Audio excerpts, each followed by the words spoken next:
https://www.twitch.tv/vtuber Kyonkochan #vtuber Multi-streaming with. Well, now that we got the intro out of the way, as well as what I kind of use this like a little buffer to know when my stream is quote unquote like more live, because there's like a 10-second delay or something. So if I start streaming right away and chatting, then it cuts off a bit. So yeah. Anyways, hi everyone. So, I don't know why, well, I know why, because I like maid outfits, but I'm going to try a maid outfit today, and I put my hair down, because I think it's cute, so, don't worry, the old, Miko costume isn't going away, that's staying, but just doing a maid thing for tonight, just because I felt like it. We'll see, maybe I'll get more viewers now that I'm a maid. Usually works that way, right? Okay, well, I'm just going to be chilling. You guys can... Hey, old chap. I'm just going to be chilling. You guys can chat.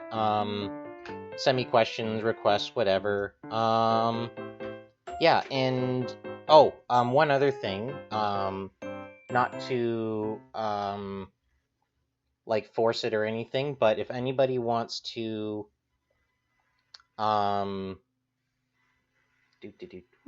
I am. If anybody wants to share this stream, I'd really appreciate it. If you want to post the link anywhere, stuff like that. Yeah, just share, spread awareness kind of thing. Should fix that there. I don't like that. OL chap. Wait, you're a maid? Oh, how the turntables. Oh, how the turntables. Oh, the huge manatee. It's like, you can't see my gloves, though. There, now it looks like I'm holding Doritos. Here is your Doritos, master. I made sure that they are spicy habanero, just the way you like them. Don't worry. I saved them from 2008, just for you. Yeah, I'm still kind of learning about mic levels and stuff and trying to make sure my audio sounds good. Oh, have I been muted this whole time? No, okay, actually I'm talking. I hate when I do. It's like, oh no, I was muted. Censorship. Censorship? But sir, the ship hasn't even docked yet. No, you fool, I mean the censorship. The ship that stinks, that has the heavy scents? No, the censorship. Oh, the ship that censors things, as in sense. Well, I don't know, I'm dragging this out. OL chap. Bruh, but who is your master flushed face? I am my own master. I am... okay, I was trying to think of a clever pun for how I can work, like, masturbates into this, but I'm got nothing, so... yeah, it's like your sex life. You got nothing. Hi-oh! Hey, that's a great way to retain viewers. Make fun of everybody who watches me. Oh, dear. Okay.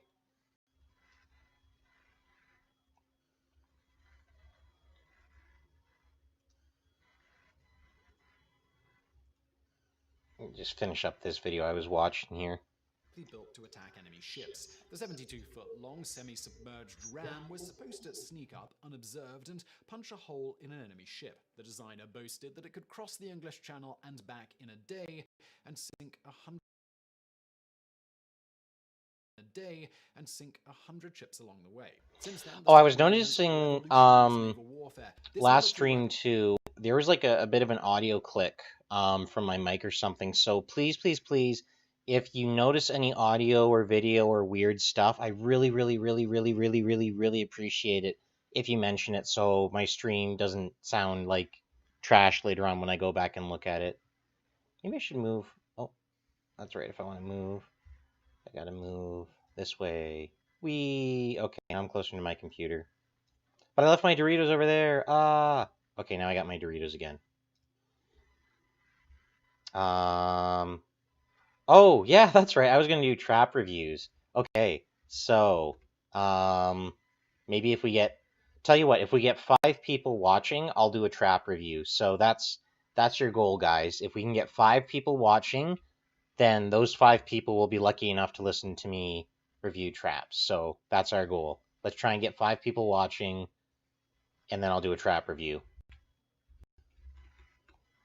System has OL demonstrated chat. significant evolution Clapping from hands, the days clapping of the hands, Civil trap War review, to clapping its hands, baptism clapping by hands. fire in the First World War to the nuclear subs of today, which carry intercontinental missiles and can cruise submerged for several months. Today, some 47 At first, I didn't like it when my because and almost 300 of these ships are I don't have nuclear-powered. headphones, A host of countries, and including the United States, or I Germany, had and headphones, but they broke on me, so I don't have Denmark, anything I can really Japan, wear when I have stream assumed that's new comfortable for a designs. long Controlled time. submarine So appeals I've to just the audience been as having an the open speaker and stay for using the like push to great talk powers of mic. the world. Number 4, the paratroopers. But Perhaps no I've come military to kind of like organization has how, provided more because flexibility on my the battlefield as the employment of voice detection on my paratroopers. avatar Certainly is no like weapon sound system based, has been so when the video is spectacular. playing, the After mouth will World still War move, so it II, almost looks like Lyndon I'm Johnson narrating the proposed video in that the voice of parachuting Simon troops from Whistler. aircraft into combat could be an effective thing on the battlefield. During a demonstration of his concept at Kelly Field at San Antonio, Texas, 6 soldiers parachuted from a Martin bomber, safely landed, and in less than 3 minutes after exiting the aircraft,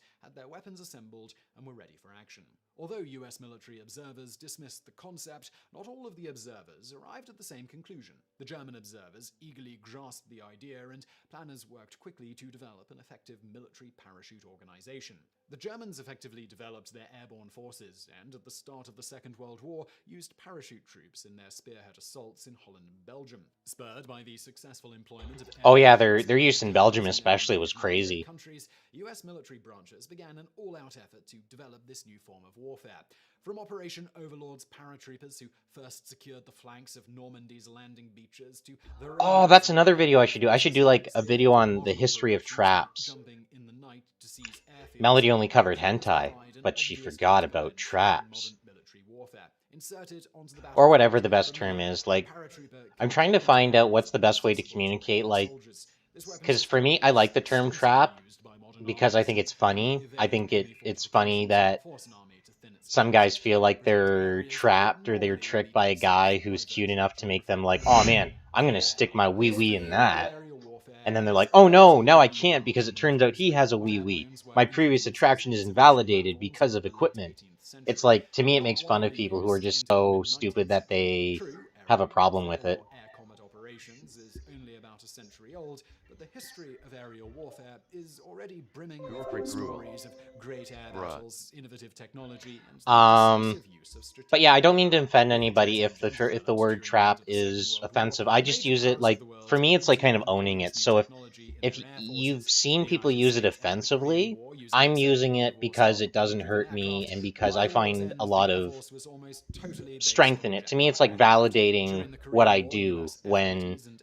I know F-86s there are people battled out there against Soviet who MiG-15s in will be the First upset at Aerial me Air not Force because battle. I'm doing OL anything chat. inherently Military wrong, You aviation should came watch into but its Medieval own during the Warfare. because Second they World just War, don't boasting its like performance seeing me range and comfortable with payload myself. of They don't contemporary like seeing a aircraft, such guy that air after power they've built could up move all that beyond the novelty testosterone applications seen in the imagery First World of War, muscular becoming the men and central striking force for all new Spartan-esque combatant imagery. aircraft. Over the course of They get really aircraft freaked out, evolution, I modern guess, and maybe. distinct roles continued to emerge for the What was that application of air request here? power with Sorry. stealth technologies, optically guided missile systems, and smart bombs. Number 2, the aircraft How come they carrier. call them The British smart Navy bombs also if experimented with the they aircraft can't carrier during the install First World Gen War 2? and develops the first true carrier with an unobstructed flight deck. This was the HMS Argus, built in a converted merchant ship hull. Gurpreet It wasn't Grewal, until thank you before for the Argus had been joining, put into action Gurpreet. that the US and Japanese navies quickly followed this British example. Are you The from first Argus carrier India, converted or to are later you named the USS Pakistan, Ranley, or... joined the fleet in March 1922. A Japanese carrier named the Hoshio entered service in 1922 and was the first carrier designed. I know a lot of, Actually, I Actually, I shouldn't say I know a lot of Indian friends, OL but chat. I know a lot of... Medieval Warfare now. represents the hallmark of military superiority on the high seas. What do you need that for? I am your medieval warfare. What do you want to talk about with medieval warfare? And among the modern Leno nuclear Lau. supercarriers, the Nimitz What with class the is red eyes? newest, I'm largest, trying it and for a bit to fastest see if I like it carrier. more, The mini because, 1,150 the green eyes were, could be laid upon its deck getting messed up by the green screen, so I'm seeing if I like the...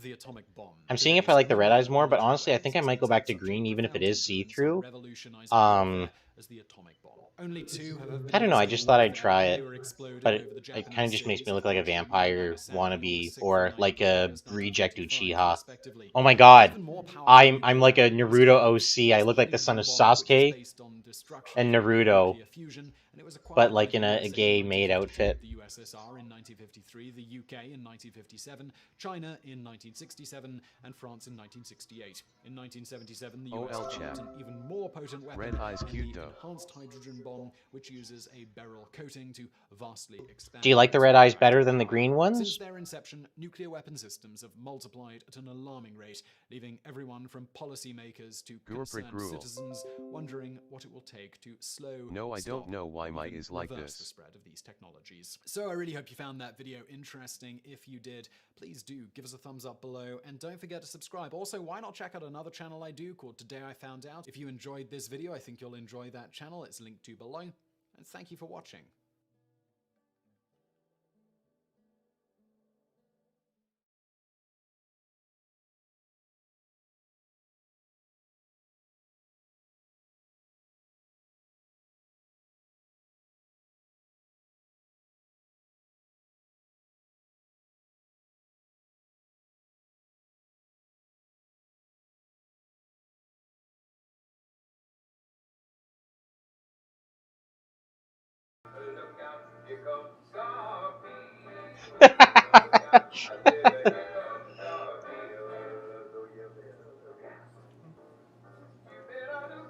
It's still going.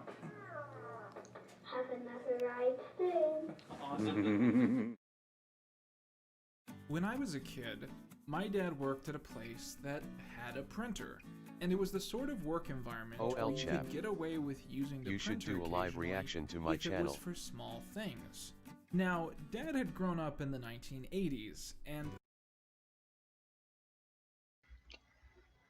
How do I do a live reaction to your channel? Do I just go there and look at it and 3 hours screaming stream?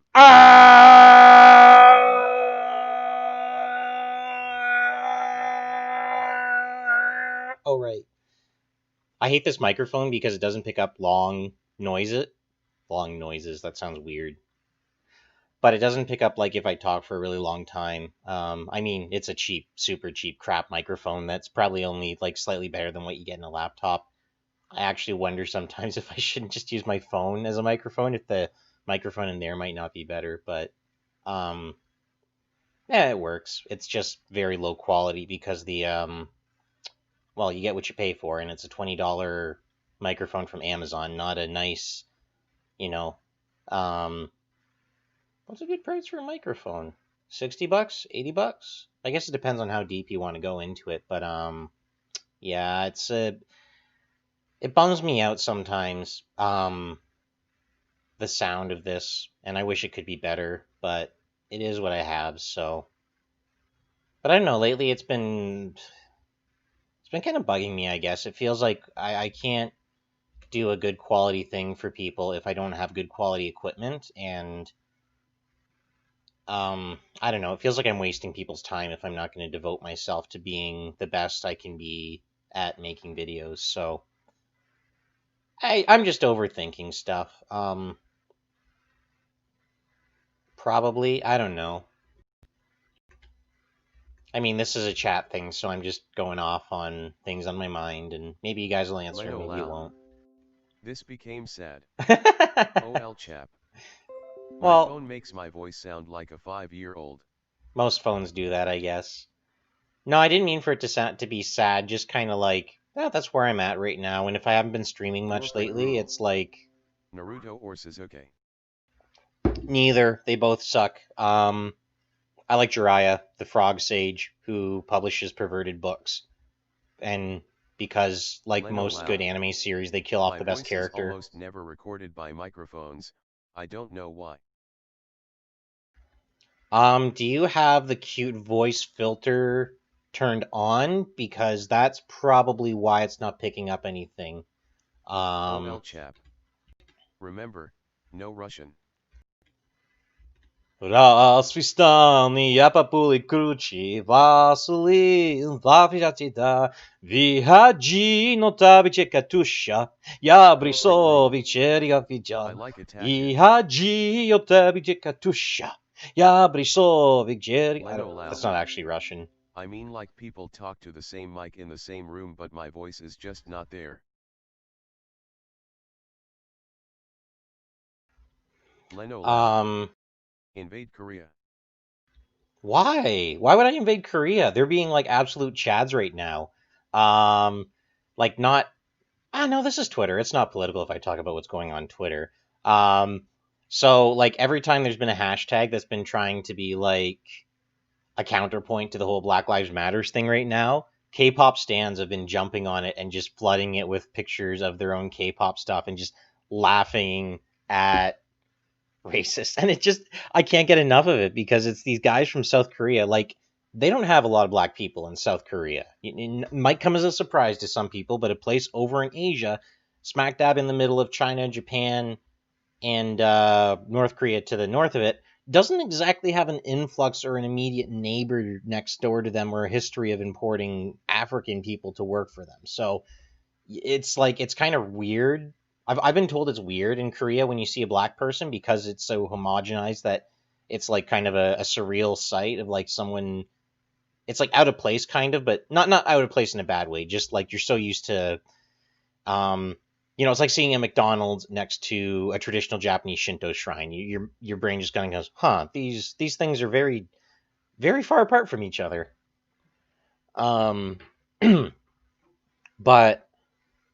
yeah, so BTS just donated like $1 million to a Black Lives Matter foundation.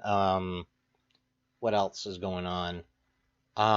Yeah, just in general, they've been awesome. And it's like, man, it's kind of a shame. Like you look at American pop music and what they do, and they're just like, yeah, we want to support stuff, and yeah, we think the voice of black people is really important, even though our entire industry is based off the exploitation of black music and the assumption that only white people can play it better, which is the basis for the numerous record sales of top-selling artists of all time, like the Beatles, Elvis, and several other artists who have appropriated black music for their own gain and given no credit to the others and refused to acknowledge the historical injustice of the fact that a lot of people only bought their records and bought into black music because it was related to some aspect of. I want to know if it is funny or not. Yeah, and I got to stop ranting about the history of rock and roll because I obsess over it. McDonald's invades local Japanese restaurant, goes wrong and starts a small guerrilla war. Well, like, it's not like there's anything wrong with a McDonald's in Japan. It's just like, why would you go there for, why would you go to Japan and eat at McDonald's? Unless you're going to Japan to like eat a McDonald's exclusive thing there, like that's understandable if you eat something you can only get there. But it's just weird. Like Japan is, maybe it's because now we know Japan is such a great country for food. Like if you go to Japan, it's insane to not eat local. Maybe they don't want to be there, but they have to because of work.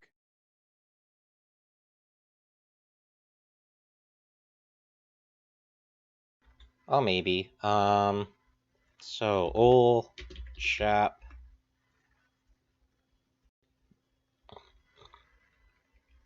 Okay, where's your channel, old chap? Is this it? Oh, wait, you sent me a video earlier. I just gotta follow that.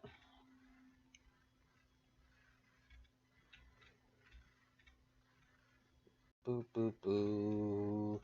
Should I have background music on right now? Is it, like, creepily silent? Hey. Hey. Ergo Foxy. I love the way it said that, too. It reminded me so much of, Leno Lao. Hey. You know what? I think they do that on I swear they do that on purpose.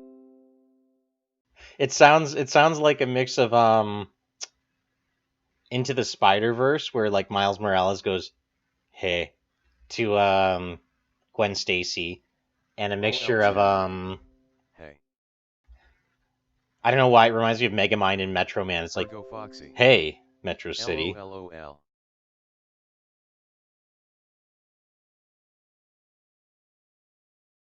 Leno Lao.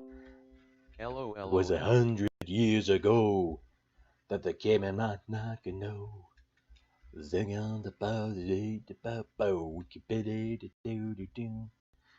Did you ever wake up in the morning with a zombie wolf inside your head? Sometimes I wonder if I should close Discord if it's not sucking up too much resources running in the background. When I stream, I mean. OL chap. LOLOL.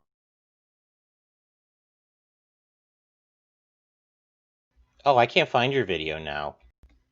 You removed it from the convo. Ergo Foxy. My setup crashes running Facerig.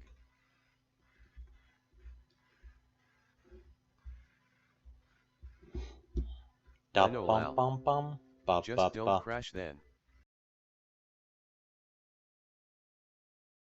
Ergo Foxy. So I stopped until I can fix it. It's really bad. Yeah, sorry, I can't find your channel, old chap. Are you just messing with me right now? Cause I'll do an honest review if you want, but if you're just trying to mess with me, that's like, don't bully me, man. Don't bully the Kyonko.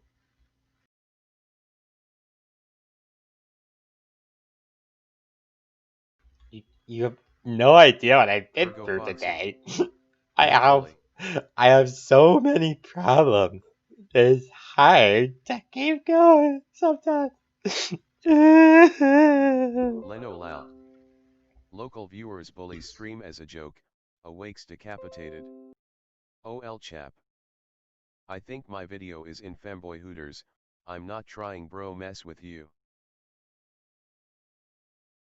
That's got to be one of the best things I've ever heard in my stream. I think my video is in femboy hooters. Oh she.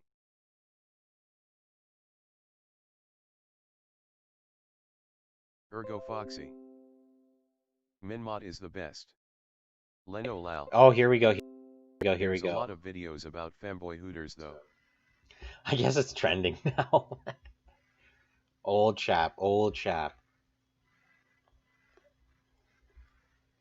This is like free exposure. Text and logo safe area. I like it. Very minimalist. Very. There was a GoFundMe for it. I know. I guess it's gonna get a visual novel or something. Lal. You prefer burgers or pizza? Ergo Foxy. It raised £55,000 or something.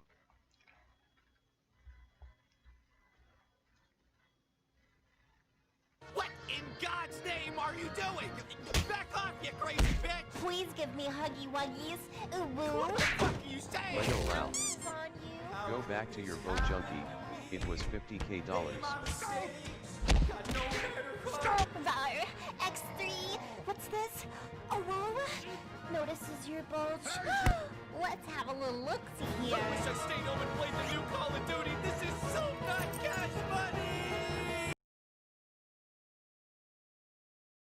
So quick thing about that video, just my really obnoxious opinion. Sorry, old chap, but I think you should kind of tribute the guy who made the original in your video description. I don't know. I feel bad for a lot of people that make stuff and like they probably don't care about it that much. They're okay with it, you know. They put it online and it's like free content, but I am American Burger Country.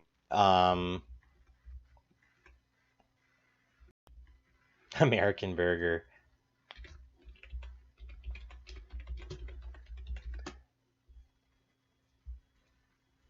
One of the best things I've ever seen in this MDR chat. Where are you from? I am Japan. Leno Lal. Sorry. You're from We Japan? only eat air here. I'm like an actual. Nice to meet you. I am from United States. Mine is Actually. America. Yes. America. Yes, America. Make hamburger country.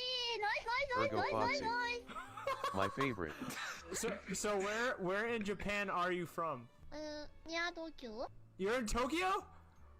Tokyo. Yeah, Tokyo. Yeah. I'm so jealous. I wanna visit there. Oh my god. America. I want to go to America. Thank you. Pizza, please. Thank you. Do you like Pepsi? That's so cool, dude. Oh man. Leno Lao. Thank you. Why do Jap women Do you have know such what a cute waifu voices? is? Probably because they are, like, femininity in that country is being cute. Like, in, Western countries, they see it as like, oh man, that's way too close to being kind of chap. little girl for I me. want you to I want react to. to Joker goes to KFC Ger pistol angry face. I already Leno Lao. reacted to it earlier. Do an acute voice. Okay, 1 second. Master, Leno Lao. Smeagol has come React to to the suck Joker your video. blood. Yes, we suck the precious. We love the precious. Don't swallow, though. Nobody likes it when you swallow. I like to swallow. I like it when it drizzles on my chin. We hate dribbling down the chin. It's nasty. We don't drink the Hobbit's cummies. We... Foxy. Leno. Yeah, something like Smeagol Femboy Maid or something. I don't know. The precious maid outfit will be ours. My precious. ASMR Golem Smeagol stream. Ergo Foxy. The ring is hormones.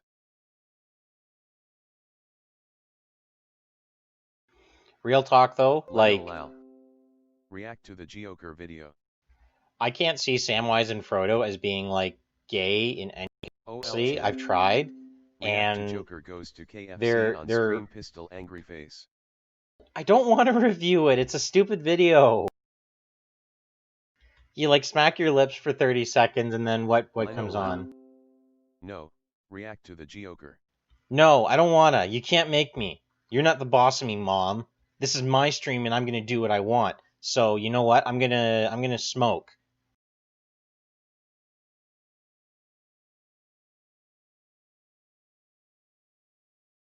Leno Lao. You want to react to the Joker?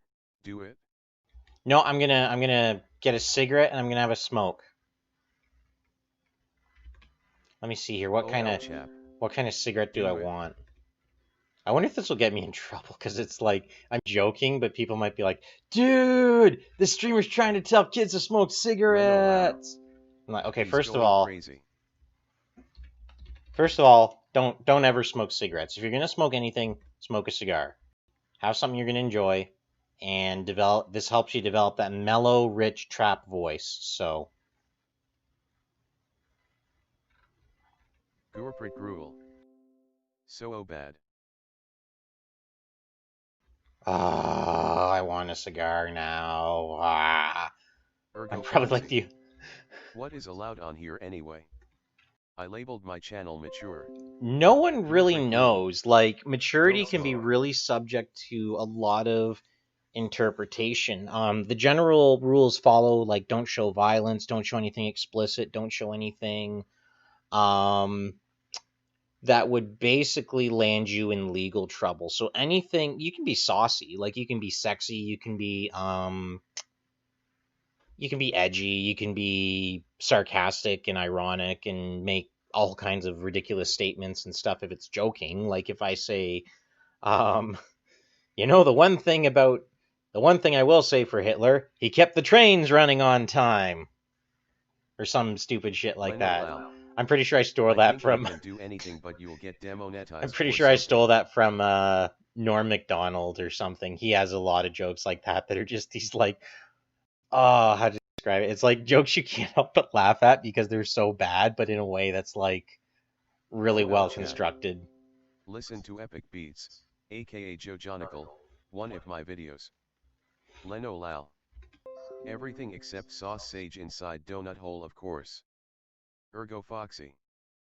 Well, I mean, the other thing too is like it depends on how big you are, because if you have a bigger name, they're going to hold you to a lot more detail, and there'll be more people to report you. After Melody started a channel. Leno Lao. at. No, Melody streams on. Does she ever stream? I think she streams on Twitch sometimes, and when she does, she keeps her streams like 18 plus, or not 18. I'm thinking of the Canadian rating system. Here our rating 18A is like Ergo Foxy. for adults, but it's still something you could show on TV. So it's not like something like a porno or something with severe genitalia or so much violence that it would be an issue. But yeah, Project Melody, they just tamper their streams for what platform they're on. So if they're on Chatterbait or if they're on something where they can do lewd stuff, then they do it. But otherwise, they respect the terms of the site they're using. And this probably sounds like a crazy idea to some people, but websites are allowed to determine their own terms and conditions for how you use it and ban you and restrict you and correct your misinformation if they deem to, because it's not a public forum. It is a private one. Just putting that out there. I don't know why I feel like mentioning that for some reason, but just thought people should know that just because you post something online on Twitter, Facebook, or any other social media platform, Can you ban us it for doesn't. breathing? Bruh, you get to breath. You're pretty cruel. Bruh.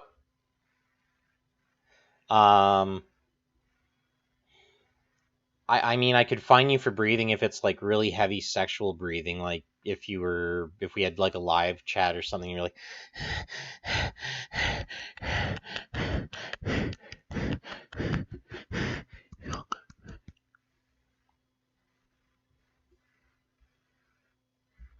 Ergo Foxy. Twitter is weird. I've been on there for a while, but they suspend you for weird stuff. Leno Lal.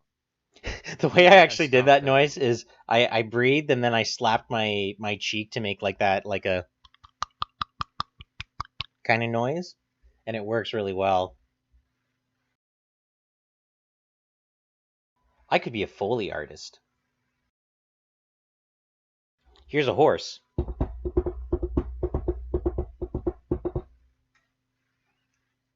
Leno Lal. He actually fapped. That's a lie. ASMR stream now.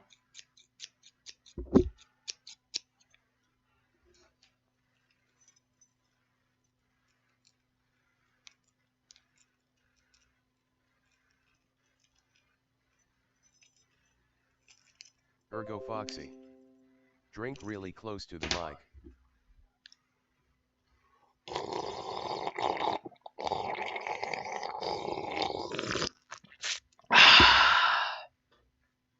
Sorry, that was probably disgusting. Ergo Foxy. Yes. Ergo Foxy. LOL. Why you guys put up with me? I really don't know. I think half of you are just here out of concern. We have to make sure the femboy Fox VTuber doesn't. Yes, LOL.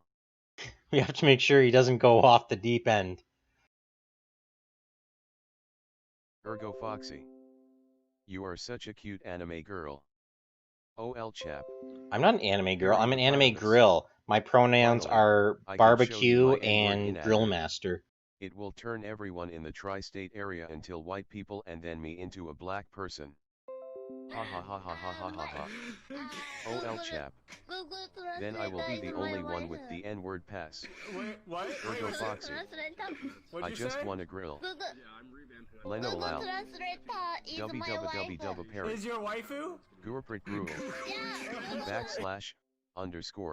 /_/ Oh. Oh wait, hold on a second. So we technically have 5 viewers now. There's 2 on YouTube and 3 on Twitch. But I didn't specify. But oh wait, no, I wanted to get it up. Sorry. I'm getting everyone excited now. I wanted to OL chap. Blah blah blah blah blah. Oh, I forgot my train of thought all of a sudden. Like, I kind of want to try and get 5 people on Twitch, because if I do that, I get an achievement. OL chap. Curse you Perry the platypus. Leno Lal. We can organize an arena so the only survivor gets VIP.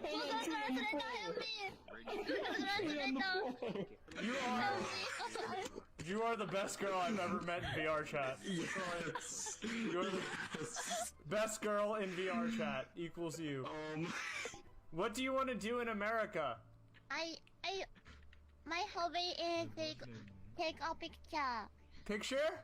Yeah, take a picture. Camera. I want to. Oh, you want to take a picture in America? Yeah, and I like to talk to people, so I want to talk. You understand? Virgo Where Foxy. do you want to go in America? You don't list your Twitch on your Twitter. Tell me, I don't know. Oh, I don't? Okay, let me go change that real quick. 何が言いたいですか I know, oh my 写真を god. 撮りたい Virgo アメリカで Link. Maybe. she Leno says Lao. she wants to Your Twitter take is a picture. extremely political. I know, I've been getting bad the last couple of days. I should probably stop.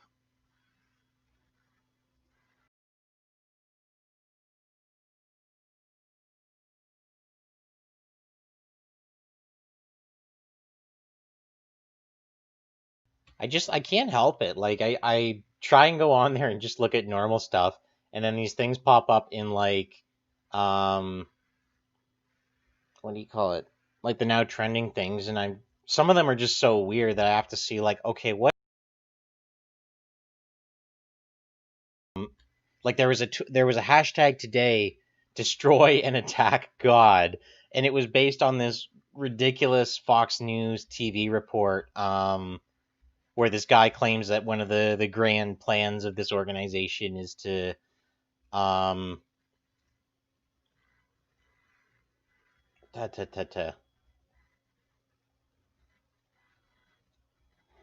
yeah, he goes on about how one of his Leno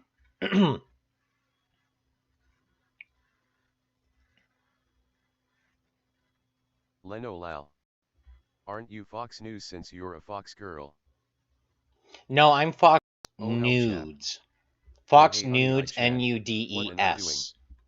Just playing your PS4, it doesn't have much games though. What? Why are you getting so close? That's my skirt, we can't do that, we're siblings. Ergo Foxy. My Twitter is mostly apolitical.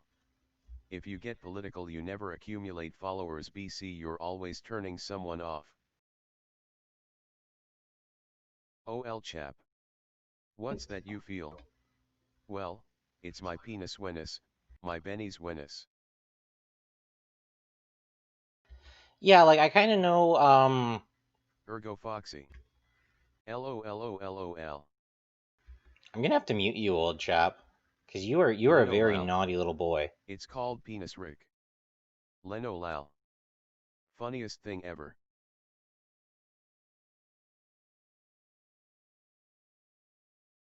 But yeah, I'm like kind of, it's like I have to, I can't help it. I have to speak out against things that bug me, and seeing people say really hateful, really cruel, really mean things. So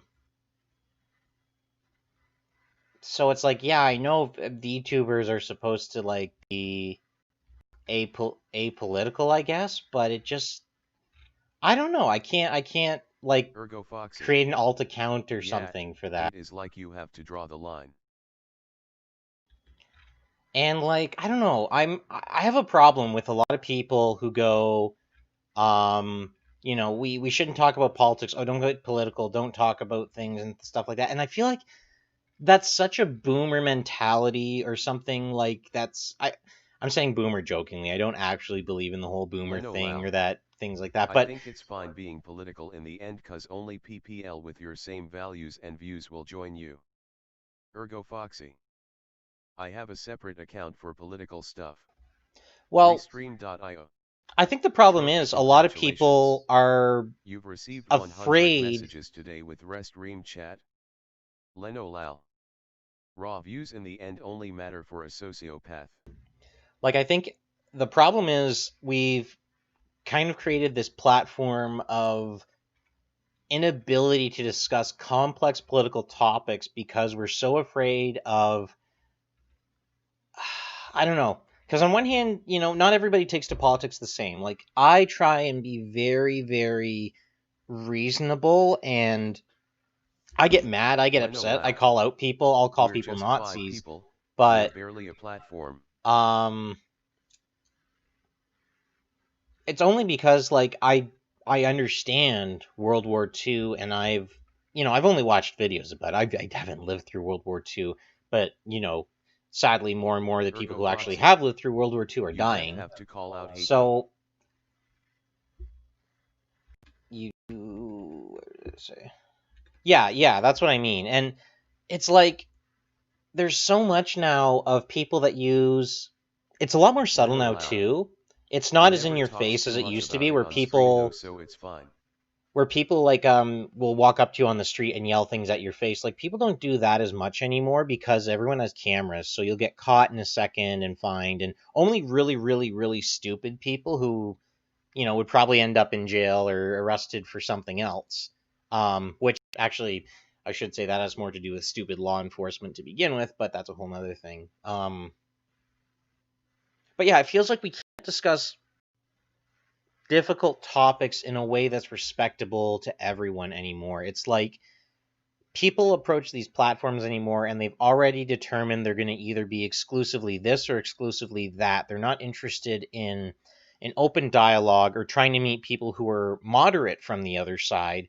They want to cast everybody with a different opinion as their own as being inherently wicked. And that's a really dangerous thing to set.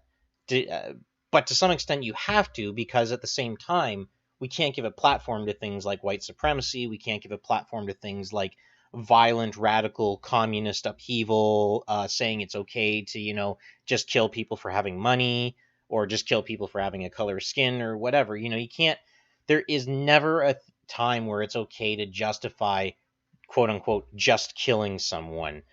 Any time a life is lost, whether it's in a war zone, a tragedy, a medical environment, anytime someone dies, that is fundamentally wrong. And even if it's old age, even if it's someone who's lived a full life, we still don't like dying. We have this gut instinct of it being wrong. So it's such a weird thing to me that there's so many people around the world that seem to think Vietnam. I know what you talk about. Vietnam's a whole nother yeah, if I get talking about that, I'm definitely going to polarize people, because that's a very complex war to dissect. You know, the opening crawl on what's it? Star Wars Episode 3, Return of the Sith, Revenge of the Sith? I forget. But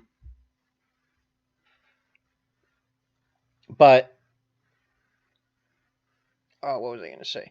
Oh, yeah, in the opening crawl, they have this really hilarious line that makes no sense whatsoever, because they say, there are heroes on both sides. And it's like, wait, but one side is a droid army, and you've pretty clearly shown that they do nothing but evil. And then the other side are the Jedi, the good guys of the movie. So it's like, it didn't really work in analogy. But, oh, excuse me. That's one of those conflicts. I mean, more and more, that's the thing we realize, is like, there is no one side to any conflict, any war, any battle. It's, you know, there's multiple perspectives. And in the case of Vietnam, you know, you have two extremely conflicting views on world economic theory management, because to the north, you have the Viet Cong and what ultimately became what in history would be considered... boring, though. It's like the Soviet-Afghan war but without sand. And Star Wars teached us that sand is cool. No, sand is harsh, coarse, and it gets everywhere. But, yeah, like, Vietnam in a lot of ways was, like, it was a Vietnamese war, but it was also America and Russia, as well as China, playing against each other. So you had this sort of proxy war that mirrors, like, what we're seeing. How many other lies have I been lied by the council? Well, you know, the Jedi Council is I mean, the only brother I see on there is Mace Windu, so I'm just saying, you know, maybe the Jedi Council is a little you know, they pick from the lighter side of the Force, if you catch my drift. They're a little bit in tune with the light side of the Force. You catch my drift? I'm just saying it ain't no coincidence that, you know, the big bad Lord of the Sith, the quote unquote dark side of the Force, is voiced by James Earl Jones. Proof that Star Wars is nothing more than a racist essay. Oh, and they doubled down on the racist stuff with Darth Maul. Oh, yeah, let's have a red man and a black man get killed by a British person. I'm just kidding, because Ewan McGregor is actually Scottish. Actually, that was really cool that for the new Star Wars prequels, the two Jedi they had in it were, one was Irish, because you had Liam Neeson, and then you had Ewan McGregor, who's Scottish, as Obi-Wan, so that was pretty cool. Ergo Foxy. Nissan. Nissan. Nissan daisuki da yo.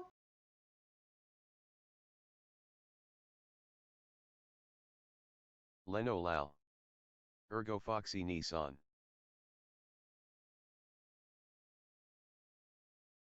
Ergo Foxy. Hi.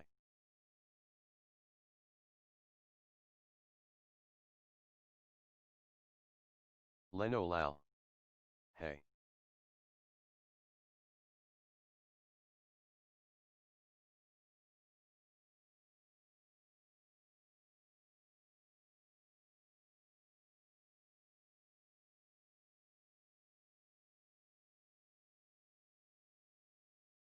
Ergo Foxy. Boku no Nihongo Hentai Desu.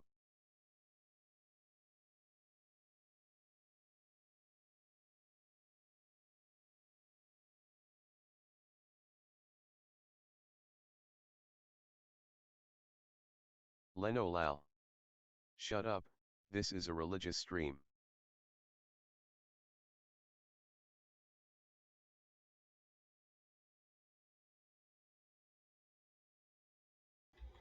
Okay, I think my my Twitch should be on Twitter now. Ergo Foxy. I came here for the free barbecue. The barbecue.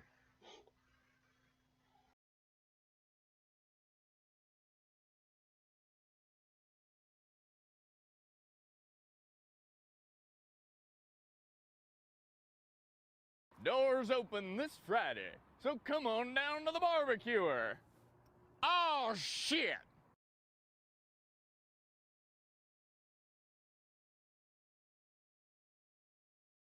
Which, by the way, look at the family. You got all these cute kids, and for those who don't know, Cain and Abel were the first two children that were born biblically Leno Lal. from Adam and Eve. Worst video I've ever seen. Where I believe Cain killed Abel. So Cain's like the evil one in the family. Look how the movie has Cain. He's a biker. Look at this guy. I love it. This movie and how it wants to interpret characters from Mark Twain's writings, from the Bible, all the way down to Satan. It is magnificent. I love it. So we get to the final part of our movie where you have the steamboat. Satan Samael. This comet. The kids talk about how they're like, we don't want to die. Mark Twain's like, what are you talking about? You're not going to Samilheim, Samilheim, Samilheim, Samilheim. I am the Dark Lord of Penis, and I have come here to bring you femboy tutors. You've got Alpha Twain, who is like the optimistic person who is loving, the Mark Twain cinematic universe. Existence. And then you've got Omega Twain, who is Leno the one Lal. who walked out of the mysterious I looked for stranger Roblox Vietnam and it also, actually fun fact, exists. Walked into the holodeck Why does it for exist? The damned human race, which on this man. Maybe a lot of people were fans of Battlefield Vietnam. When it came to humanity, where he liked parts of it, but he fully understood that There is a we were weird a aesthetic to, really like, messed up species. fighting in a sweaty jungle in Vietnam as There's Jimi also Hendrix Roblox blares in the Vietnam background. PTSD. Ergo Foxy. Why does Roblox porn exist? That's the end, basically, where you have Omega Twain talking to Alpha Twain. It's a very cathartic moment because we're getting all these different types of tone in the movie, being the bright side, being the dark side, and they join together. The It's dark like side of the Mark Our society Twain. is based on accepting Roblox. death, and that there is a fear of what if there is nothing after this. And All in all, that's you're what just Omega Twain is another about. roadblocks in the wall. Roblox-based currency. That kind of story came from Omega Twain. All in And then you all, have we're Alpha just Twain, who's like, another "I am fully roadblocks inclined in to the think that there kit. is something after this." And and if there's not, We okay, don't let's need go. And no that's really Denmark the full sentiment of the movie. toys. That's what I took away from Bang, it. bang, This movie does a great job of showing bang, you bang. the different We levels don't of Mark need Twain and no what he thought Leno and Lau. what he instruction felt and manual. Roblox is actually whether expensive. Ding, I ding, also bang, looked at a bang, stupid there is list a and it joke costs with how you $4,000. write a story about kids with Tom Sawyer. Leno It's Lau. more happy-go-lucky. Why which do also kids has spend its dark sides. $4,000 We on have something shitty as faces? disturbing and You as really have to as ask that mysterious when, and I something mean, have that's you just seen, charming, like, well, as the movie the puts it, VTuber as audience the and the money diaries they of make? Adam and Not Eve. to mention, This like, was a almost very every complicated online man, multiplayer and this game movie did a with great a job of capturing horrible, it and horrible also showcasing it visually. gameplay And then we structure, get the invasive final scene of the anti-cheat, movie, and it's and just yet people downright still are like, gorgeous. man, We've got I gotta Mark shell Twain's out for Leno exclusive Lau. skins for in-game You on make all this servers for the that are gonna money be control. dead beautiful. within 4 And years, that was because the this is a conclusion of the great movie. value for my And I money, thought, spending it what on a aesthetic fitting items in a finale. game that won't Well exist done. in 10 years. Woohoo! Leno Lau. You make millions for your 5 viewers. Your greed has to stop. My greed has only started. I want all the All right, cummies. let's go over my 5 points. First, the story.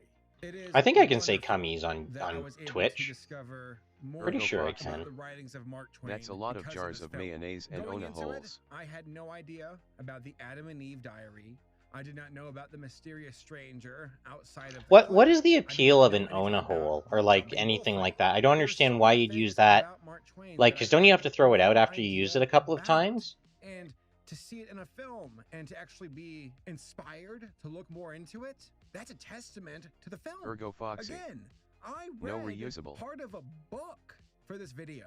That's how into it I was. Oh, As the okay. movie goes, Because I got it's one. I very have something unique like to me it from because it's Tenga. basically That's like an a reusable, anthology of washable Mark one, Twain's writings. and I don't And really like it visit the because it's different worlds he's created. I feel like I Leno never Lau. really get it Basically clean. God It's in for this people movie, that don't have where you partners. have this, as I call Ergo him, Foxy. Alpha Twain, I'm and then gonna you get have the sponsored by dark side J-List, of I Mark, swear. the Omega Ergo Twain. Foxy. And that really does Yes. speak to the Hey, I audience. like J-List. I The bought whole thing, Adam and Eve. Otokonoko Oh, these are panties happy-go-lucky from them things. before, The and they're mysterious awesome because they stranger, fit my the bulge. damned human race. Leno These Lau. are the darker sides. Ergo Foxy the is alone more LMAO. I pessimistic feel sad thoughts for of you. Mark. I'm sorry. And to go throughout the movie and discover that, to see that this mysterious figure is Mark, that was very satisfying. Come on out and show yourself. Ergo Foxy. There you go. Forever scaring alone. everybody again. You haunted me long enough. The plot of the movie OL being that chap. this is Mark Twain. Did you ever hear the basically tragedy dying. of That's Turagadume the interesting. fake? You see his different Leno writings. I Lau. swear to God, What if kind you of spam idea is some it? Bionicle Because copy his pasta, story- I will his story is personally a part of come to it. your That's a part of apartment his heart, his at soul, 4 his o'clock mind, his and give you a beliefs brick in flattening. those Leno Lau. stories. Even the React main to the characters Geoker. of Huck and Tom and Becky represent that. See, if They I do it give now, us you're gonna courage think you can just to boss see me the around anytime you mysterious want me to review stranger something. So and I the gotta make a dark stand side here. I'm of saying Mark, no. being creations of Mark themselves. Unless you make a And the video kids about themselves, they don't really have Femboy any Hooters, then I huge might review arcs. that. They go on the boat because they're seeking adventure. They want to make a name Leno for Lau. themselves. They I get know you in want over to their do it. heads, and their entire role is for us, the audience, N- to walk n- in their shoes no, Foxy. and go why? around the What Femboy kind of backstage deviant? house. that is Mark What kind of Twain deviant and his foxboy do you writings. think I am Mark Twain that himself, I would though, you see just the review polar your opposites nasty of when they videos? share quotes. You We horrible got, like, master. Alpha Twain with his optimistic quotes, his more lighthearted stuff. And then you got Omega Twain. See, with his but more if you're gonna do that, you gotta call it existential Femboy thoughts Bareback of religion. Steakhouse. What is existence at all?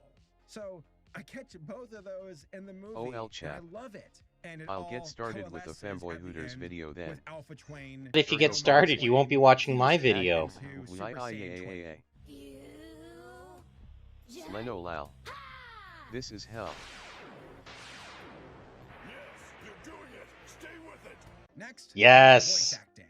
So the kids themselves, they were Oh fine. god, They I love did their Dragon Ball. jobs. Nothing that knocked my socks off, but it was of satisfaction. But The you've got balls are James inert. Whitmore, and he knocked it out of the park. James himself is an actor with an illustrious career. He was in Planet of the Apes. He has a fantastic voice. When I hear him talk in the movie, it's like, you could have fooled me. You sound like, as I would imagine, Mark Twain would sound like. Fun fact, we don't know what he sounds like because he never recorded his voice, but as far as James Whitmore and his performance, I thought it was just magnificent. He nailed it. Shucks, I could write a better story than that. That's what I said myself when I heard it. It was a big success, all the same. I became a writer. I haven't worked a day since. Oh, and by the way, James Whitmore. What was he I in? can do both work in a video and watch your stream with the power of many player. OL chap. Stream asterisk.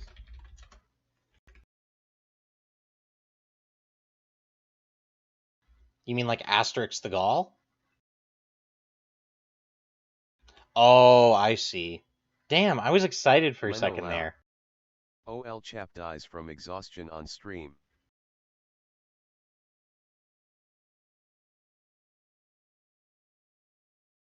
So I swear I've seen this guy in something. It's just gonna... I just have to see what he was in.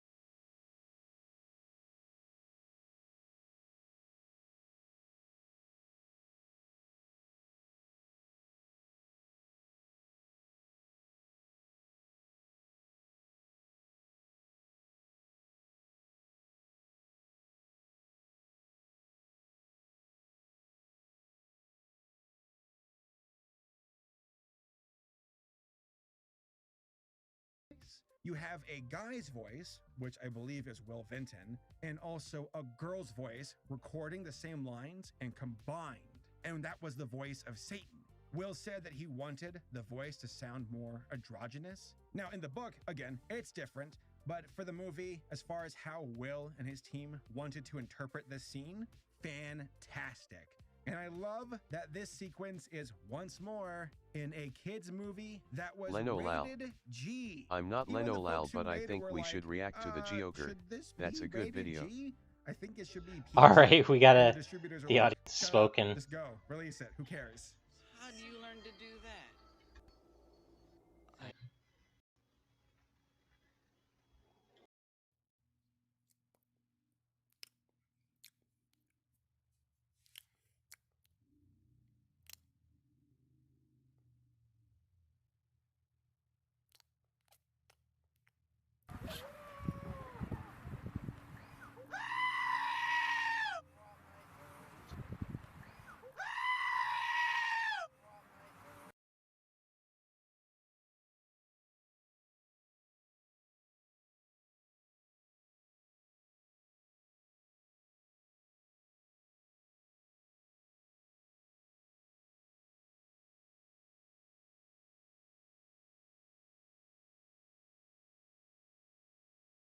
Was that a really happy review for everyone? Did people like that? I hope so.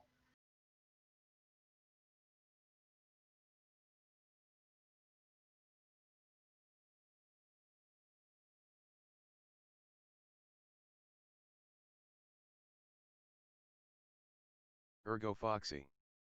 It made me become the Geoker. OL chap. Did I hear the screams of my video? Leno Lal. No, that's not how the I sound Geoker. when I scream.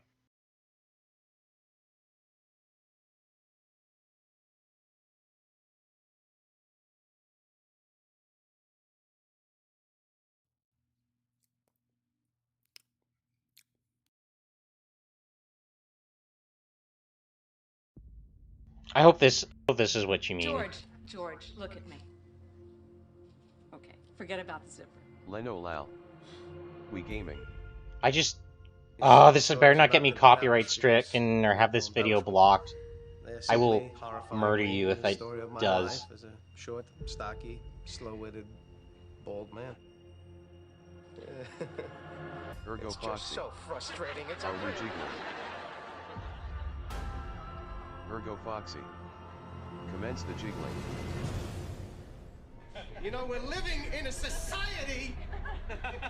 We're supposed to Leno Lao. act in a civilized way. Forgive me, mother. Smile, though your heart is aching. Smile, even though it's breaking. When there are clouds in the sky, you'll get by. Leno Lao. React harder. To your fear and sorrow, smile. Ergo Foxy. Daddy. This is George. He's getting angry. Make us laugh, clown. Space clowns make me laugh. Every decision I've ever made in my entire life has been wrong. My life is the complete opposite of everything I want it to be. 10 out of 10 Every reaction. instinct I have in every aspect of life, be it something to wear, Like, something my to problem eat. with the Joker is that honestly, I think the Joker is pretty overrated.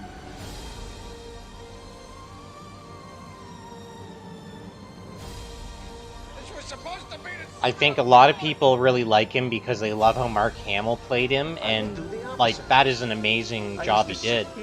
But And regret it for the rest of the day. So now I will do the opposite, and I will do something.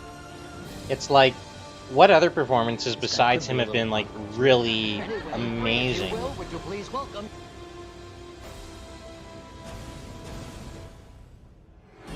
Leno Lao. People just romanticize mental sicknesses. Well, no, they've actually gotten better at that with the, like, I give the new Joker credit for actually addressing, like, kind of telling a very grounded story Lao. about how someone like that Don't actually contradict me. would be. But, like, there's not, I don't know, like, I don't think Joaquin Phoenix didn't really play the Joker. Chap. He played the guy who Heath Ledger's becomes Joker was the amazing. Joker.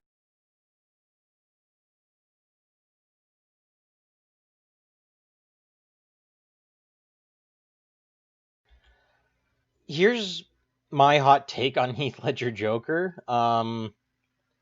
People love him because he didn't play the Leno Joker. Lao. The George Joker was great too. And what I mean by that is, like, Heath Ledger kind of invented his own Joker, like every Joker actor kind of does, but he had to adapt it to work within the context of, like, Nolan's Batman universe films. And why those movies work to me are because they try so hard to not be stupid Batman movies. Like, if you read the comics, you kind of know what I mean. Like, Nolan had to kind of break from a lot of norms of Ledger Batman barely had any to make role the in movies movie. work. We can't even blame him for the character. Like, his performance is great, but Heath Ledger's done better roles, like way better roles. If you want to see him actually dominate a movie, watch A Knight's Tale. Now, there is Heath Ledger, like, at his best, because he has a whole movie to shine. Same thing with Brokeback Mountain.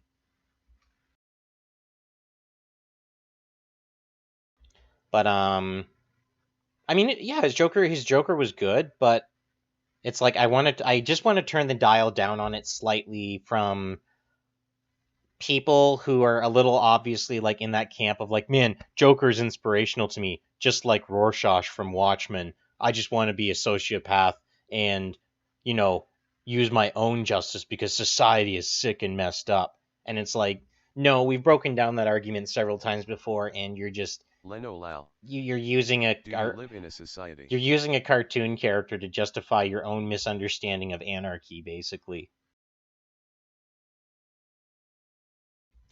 That's the other issue I take with the Joker. Ergo It's like, Foxy. Did you see Parasite yet? Is it really that good? No, I haven't seen it yet, but it's on my to-watch list. I just don't sit down to watch movies as much as I should, really. But yeah, Joker and stuff. Yeah. Mark Hamill as the Joker, I'm down for pretty much any time. Actually, any form of animated Joker, I usually like. And that's like Heath Ledger had a really hard job of trying to adapt a very animated character to the live screen, and he did a really good job at it. But I still feel like there's this weird element of... You should watch one of those cringy inspirational Joker quotes videos. How about I don't? How about I don't? Leno Lal. Yeah, watch one of those. No. Shoot, what was I...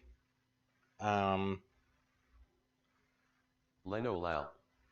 You know you want to. No, I genuinely don't. They're too cringy for me, and I just don't...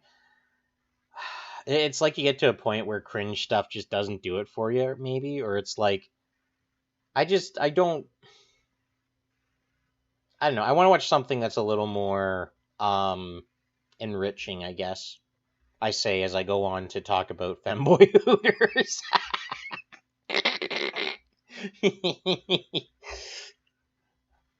Hey, there's a lot of depth to femboy hooters, you know. That's dissecting her. That's actually, now I'm thinking too deep about it. But it is kind of an interesting, like, you could have this takeaway from it if it's like guys seizing this notion that they can't be feminine and still attractive or empowered or something like that. It's like, fuck you, we're gonna make femboy hooters because no one can tell us what to do.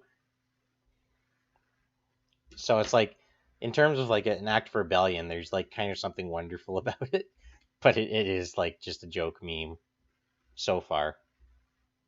Just saying, if anybody wants to work at a femboy hooters, I'm hiring. I didn't learn it at all. It comes naturally to me, like other curious things. Next, there's the dialogue. I like that the kids, for Tom and Huck and Becky, they seem so innocent. OL They really chap. are just these React to the most epicest channel. It's called Morgs. He do good and epic and awesome and epic content, and he's so funny and his mom hot. And learn and see what Mark Twain and his magical airship has If to offer. if you want to recommend stuff to me, you got to make it more enticing than like, oh man, this is check out these deep fried memes, brah. They're so surrealist and nonsensical and have nothing to do with anything. They're so awesome. Ergo Foxy. Do you watch Nexpo videos? Adds a lot to the film. Goes to show you that the folks who Nexpo. What's Nexpo? And how they wanted to roll him out in their animated movie. So me and Huck was thinking we should set her down and let Becky Thank you. I'm glad you like the new outfit. Just trying it for today. It'll be like a side outfit or stuff. Yeah, I just thought it'd be fun to have like a range of outfits. If you guys want me to try anything, make a suggestion. Watch Mickey in Vietnam. Ooh, now that's a good one to watch. That's a good one to watch. That's a neat one. I love those kind of lost animation things. Nightmind is another one. There is a rumor that the Satan sequence was banned from television. Guess what? Leno Lal. It's like a series.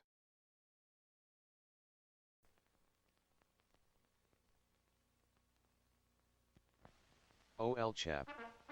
We need Kyonkochan lore. Okay, here's your first piece of lore. Leno Lal. So I'm a Fox girl that ended up in Canada because of a mix-up of shipments of Japanese maple trees and Canadian maple trees.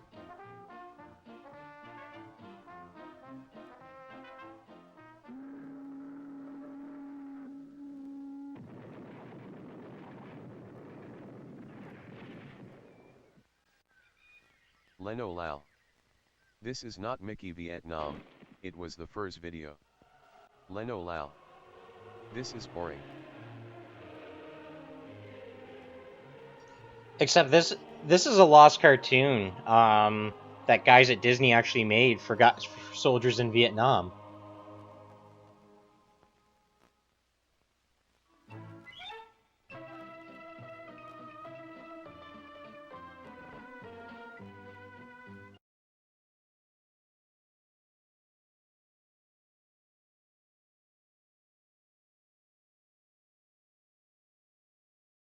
Leno Lao.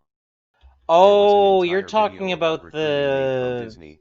Oh, you're talking about cool. the stupid Disney goofy voices ones. Ergo Foxy. Yeah, no, those look Disney so cringe. Made a lot of World War II movies. OL chap. You should watch the Yoda videos by Jake Mack. Are those just more Yoda ketamine memes? Cartoons. Oh yeah, that's right. I said we were gonna watch some Private Snafu. I'll get that going.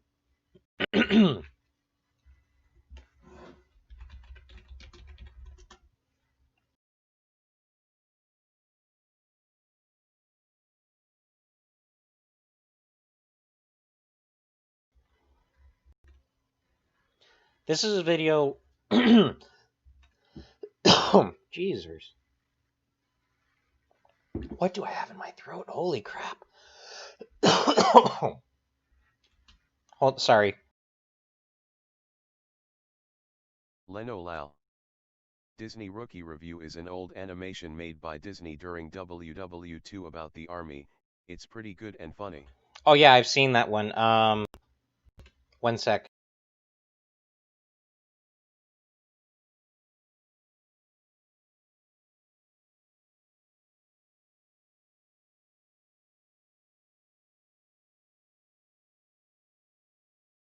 I have some screenshots of them.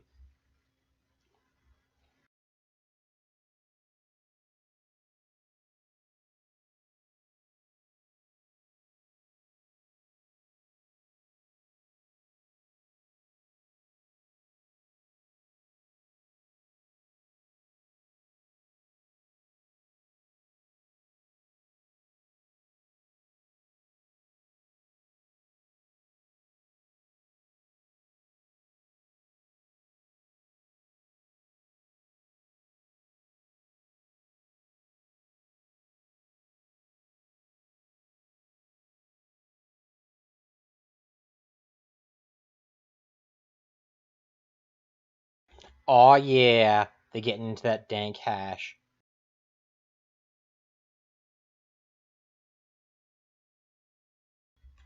This video is a collection of World War II era...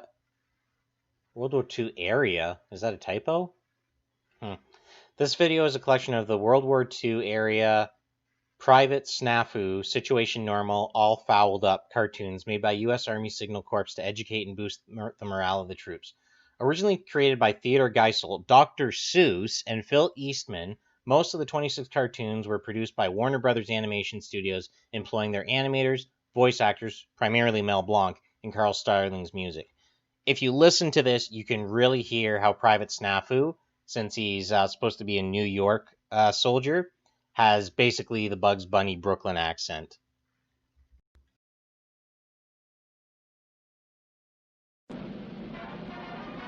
Leno Lao. How many of those animators were hurt during the production? I hope it was thousands. Leno Lao. If not all of them, of course. All fouled up. Leno Lao. Every good production is made by hurting animators. This is Snafu.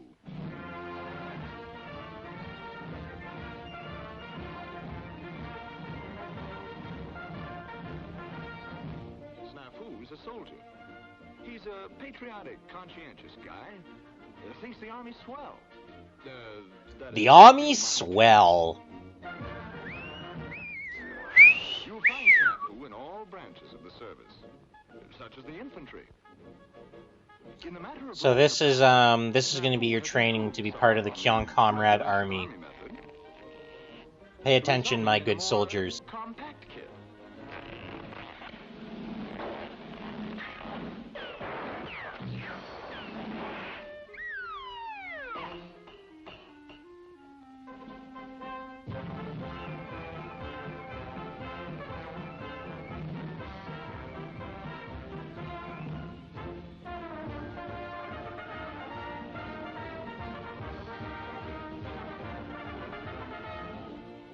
who's a deep thinker.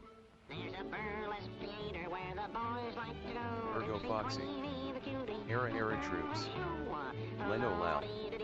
Can we take our Fox girls to war though? Yes, actually. What you want is a Galil.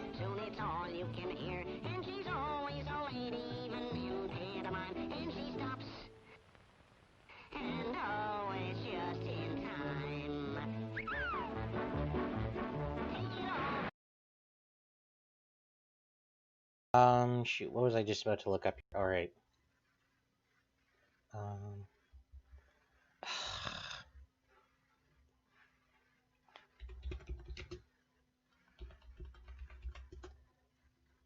So yeah, what you need to get one of these. Technically a dog girl, but it's still a canine, so that's okay.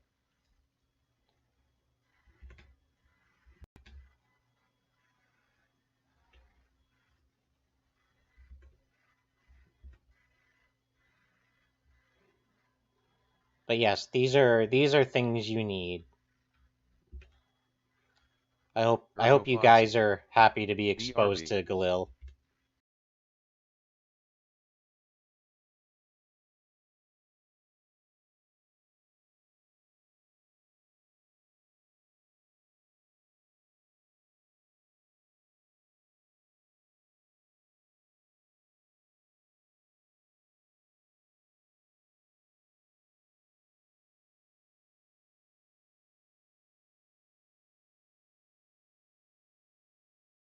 OL chap. Listen to Joe Jonical. Leno Lau. Watch American Dad speedrun.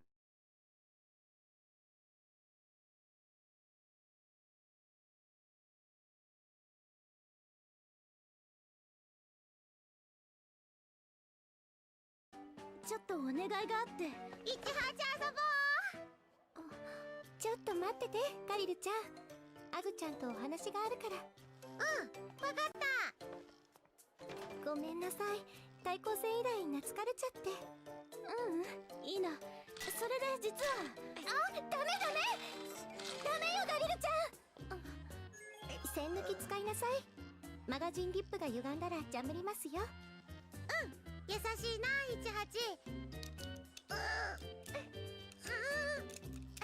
18。ごめんなさい。あの子ガリルだけど。AR だから栓抜きついてないの。なのに自分だけ I love how the Astolfo pillow covers the entire dialogue. Leno Lau.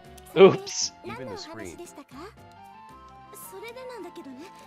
実は私、フンコ様のこ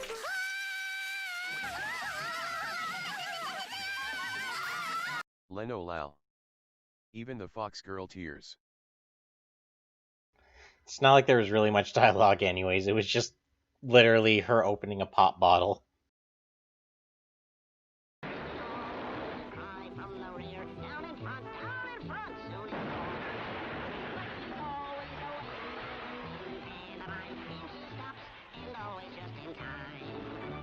Don't! Leno Lau. Someone died writing that. We need to appreciate their effort.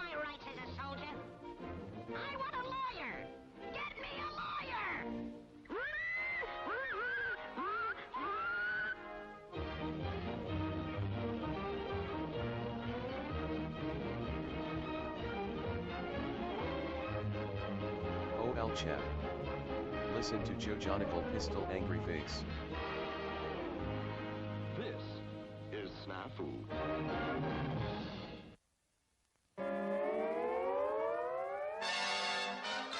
Leno Lau. Watch American Dad speedrun.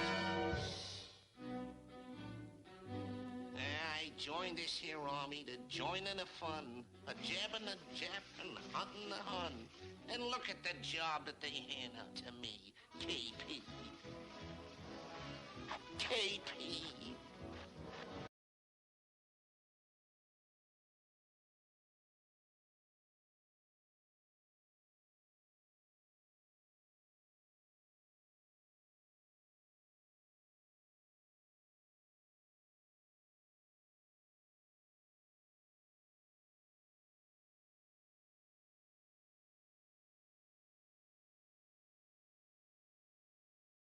Leno Lal. I'm depressed, play sad videos.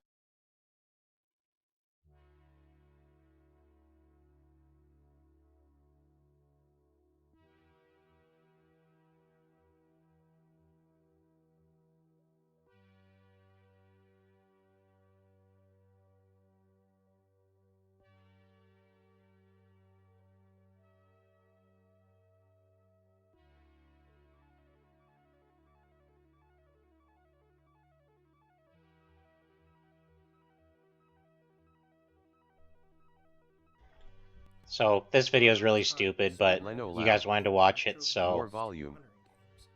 But within our own time, no one has ever thought to run something like the introduction to American Dad. American Dad was released on September 6th. That's as loud as it goes. He's just terrible and has it recorded really low. When someone started speedrunning the intro to the game. While a normal playthrough of American Dad lasts around 22 minutes, the game has gathered a small cult following, with trying to complete the introduction as fast as possible. I've seen this before, and the joke is kind of just stretched out to 10 minutes. Like, ha ha ha, you can treat the opening of a no real reason. Cartoon. Savage. I get the humor, it's just really, it's too forced for me. Live uploaded a video of him running the American Dad introduction. It's like that... Ah, frig, I got something in my eye. Okay. It's like that old joke of, man, wouldn't it be funny if video game logic applied somewhere where there isn't video game logic? That is just hilarious! Then quit it. You don't deserve to watch this great video.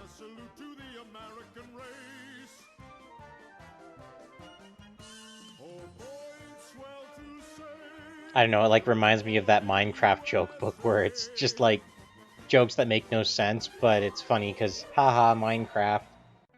But this was only the beginning. This run lay dormant until only a few days ago, when on November 20th... Also, I'm probably gonna get DMCA'd because I showed American Dad, so yay for that. 23-second speedrun, exploiting what was thought impossible.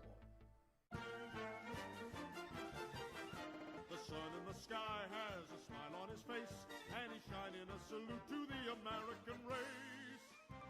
Oh boy, it's swell to say, good morning, USA. Leno Lal.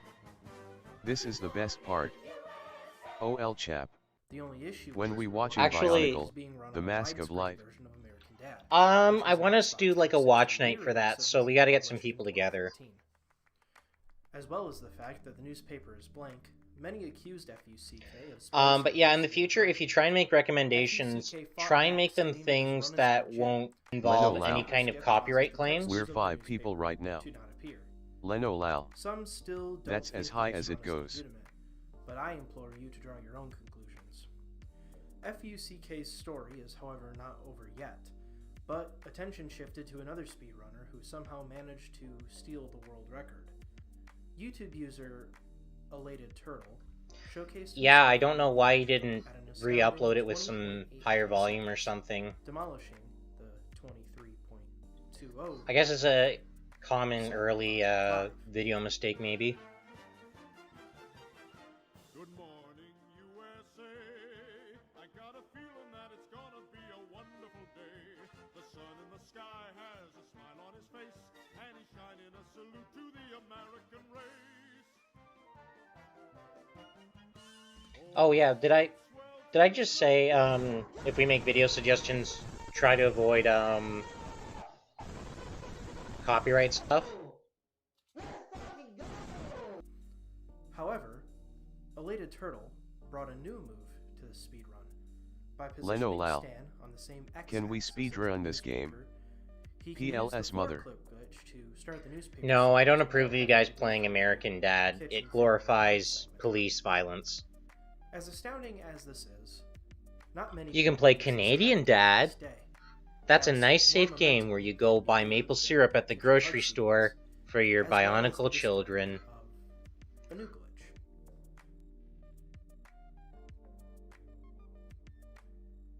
While FUCK found a supposed newspaper skip on the Xbox 360 release, some suggested that it was possible to perform a proper newspaper skip within the GameCube version of American Dad. And although it took some hard work, on November 25th, 2019, YouTube user Apandos performed this speedrun. Alright, let's do this. Leno Lal. Why don't you laugh? This is funny, it has funny cartoon. Leno Lal. Ha.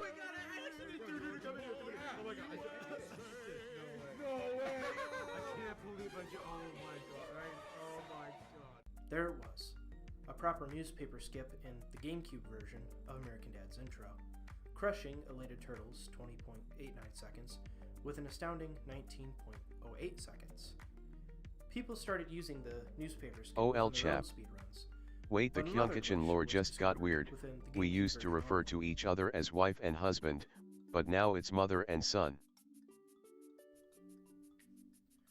Twitter user @Scrollboy managed to find a massive breakthrough within the GameCube version of American Dad.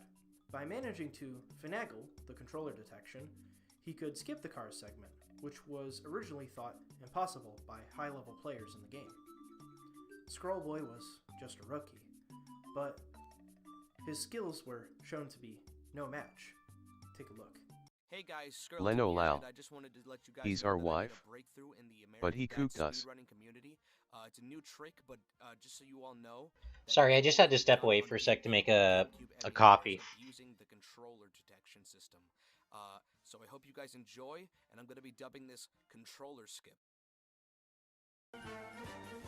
Leno Lal. We can't forgive her for betraying us. You wasted my time.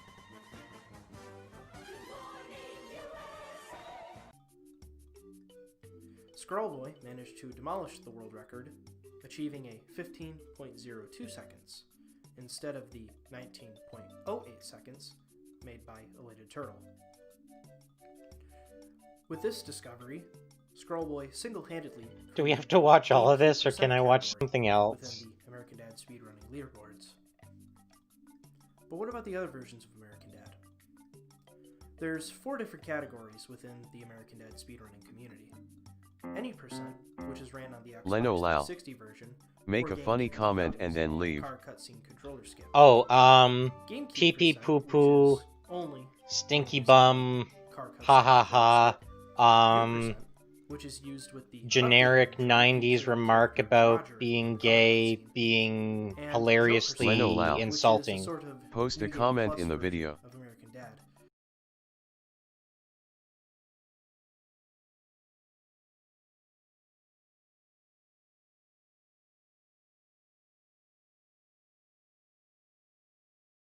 Leno Lal.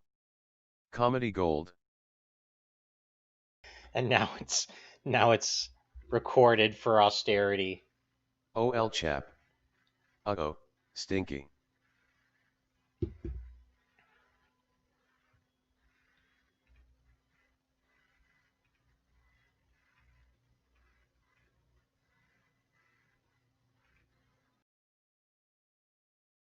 Ergo Foxy. How do you set up your mic?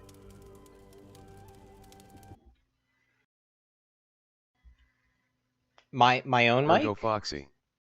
Like presets in OBS and stuff. You don't actually really have to set up too much. Let me see. Do I have anything going here? Oh, I guess I could. OL chap. Mommy, I made a poo-poo. Leno Lal. Poo-poo. Just put the gain to the max. Leno Lal. Like really do it? Like let me see here. How's that? Yeah. Okay. I like that. So you don't really need too much in terms of Leno your Lal. settings. Max gain. No, max gain is a terrible idea. That's actually what you really want to avoid, is not having gain. Because with gain, you're gonna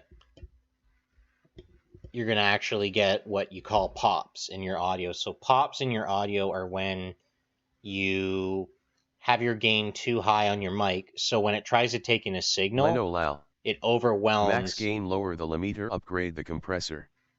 Leno Lal. Easy peasy. Yeah, that's basically what I have right now. Compressors are wonderful for drowning out a lot of excess noise. I just kind of turned one on now, and I don't know if it. I think it sounds a little better already, but might just be me. Like even on guitars, I like to use compressors a lot because it's just a great way to get rid of a soury kind of sounding note, but keep things sounding really crisply. Leno Lal. Remove all the filters and shows us how it sounds. Oh, well, that was like earlier in the video. So, yeah. Yeah, I didn't, poo. Yeah, at first I thought about doing a voice filter and making my voice sound... Actually, you know what? Let's go play around with one of those right now. See how girly I can get my voice sounding for funsies. Let me see here. Leno Lal. Remove all the video and shows us how it looks.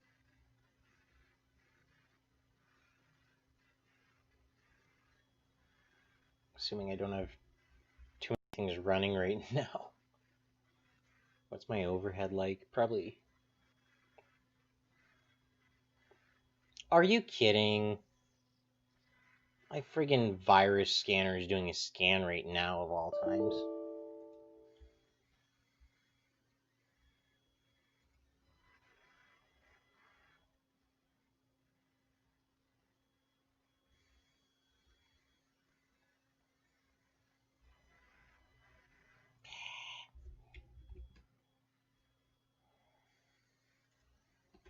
Okay.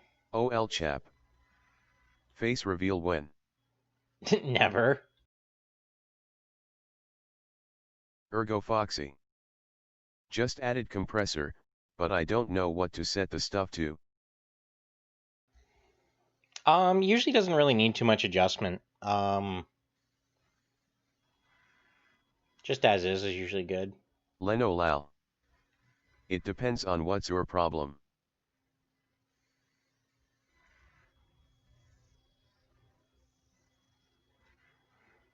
Okay. Ergo Foxy. Cool. Leno Lal. Uncool. Ergo Foxy. Like mostly just keyboard and clicking.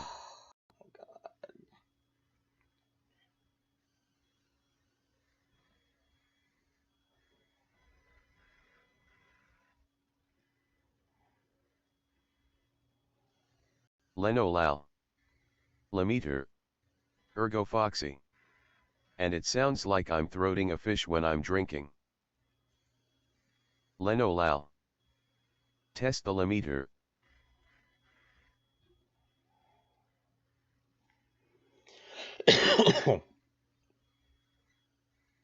Ergo Foxy.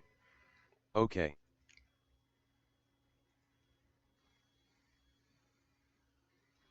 Leno Lal.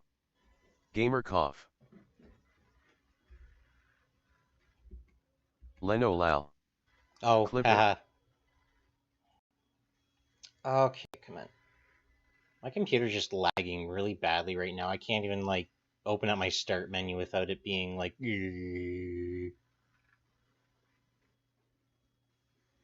Because apparently my, Ergo Foxy.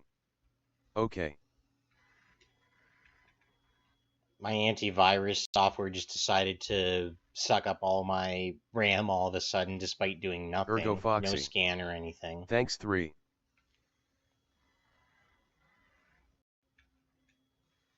Leno Lal. No. Thank you.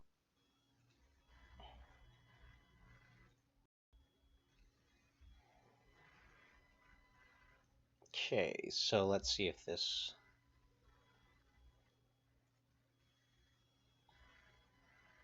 Wonder if this thing still works.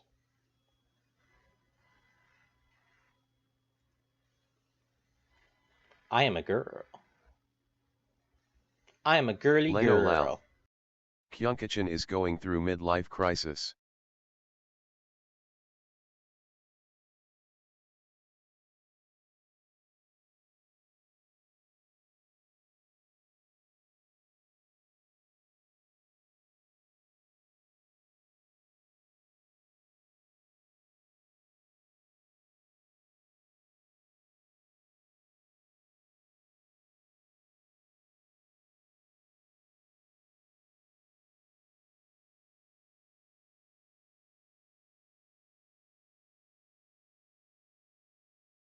Ergo Foxy.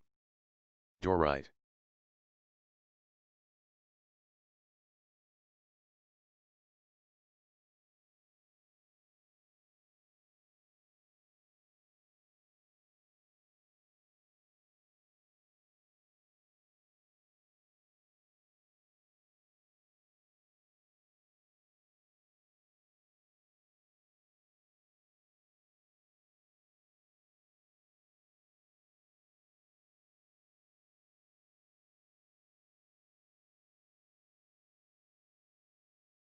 Ergo Foxy.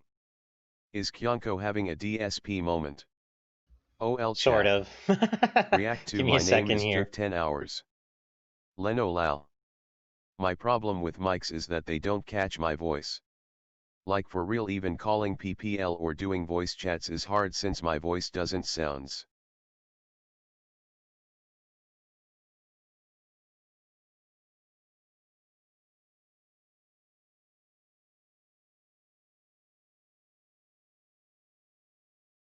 Leno Lal.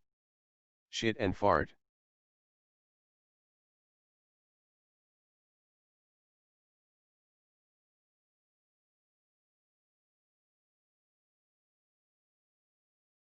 Ergo Foxy.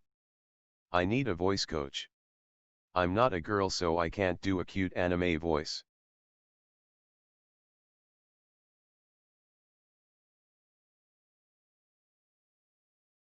I really like that song. OL chap. My name is Duk and you'll do what I I say. really woot like woot. that song.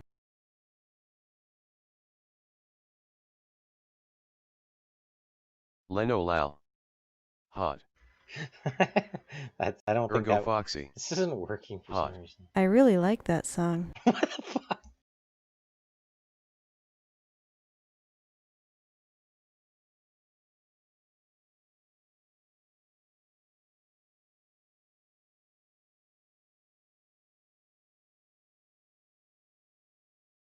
Leno Lal. RBOI is growing into a woman.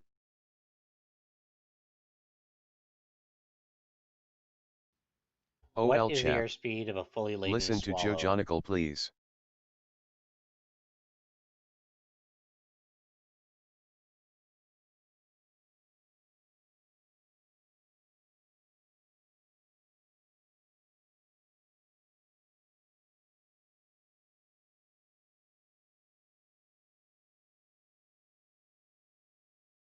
Ergo Foxy. Does the DSP video break TOSLOL? Leno Lal. Kyonko, please listen to Jojonical. OL chap is crying right now. OL chap. Does the voice? As Oh, they wait. say, boys make better girls.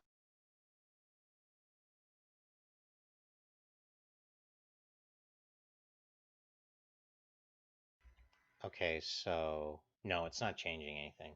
That's stupid. I thought I had it going. What the heck? Leno Lal. Girls are more huggable though. Leno Lal. And girls have bigger dicks. I'm a man, let's barbecue.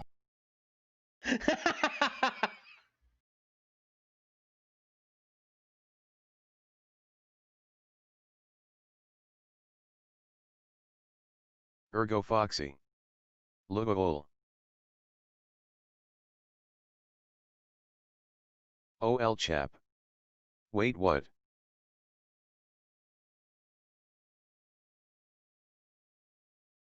Leno Lal. Kyonkochan.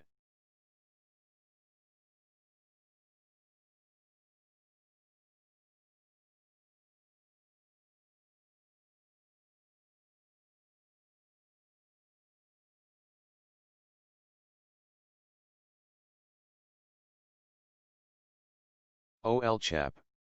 Do you want me to cry? Do you really wanna hurt me? Do you really wanna make me cry? Ergo Foxy. I can come back when Kyonko is done fapping. I'm not fapping. I'm trying to figure out why this program that's supposed to make me sound like a kawaii Leno Lal. anime girl isn't working. He's crying. Kyonko, please watch Jojonical. No. Ergo Foxy. Oh. Ergo Foxy. LOL. Leno Lal. OL chap is crying in the bathroom and it's your fault. Delicious man tears.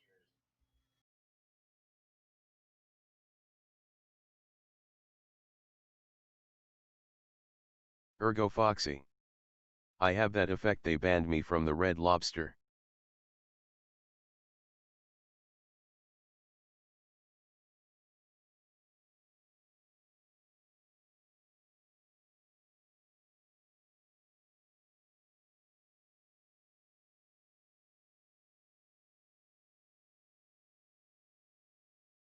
Leno Lal. They banned me from Twitter for saying trans are lifters. Yeah, that's not a good thing to say.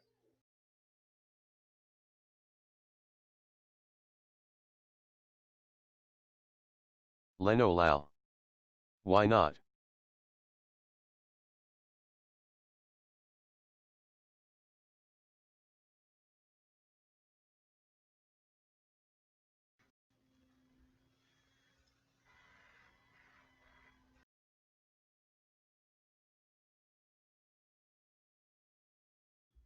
Okay, so what is it? Yeah.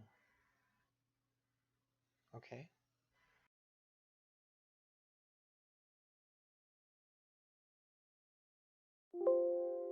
OL chap. Kyonko, is you don't listen to Jojonical, I will unsubscribe and never watch one of your streams again. Okay, we'll get to that. Just give me a sec. OL chap. Dab.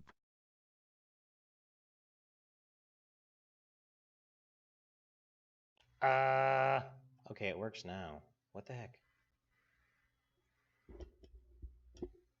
Leno Lal. Local streamers gets threatened by his viewer. I'm reporting you for harassment.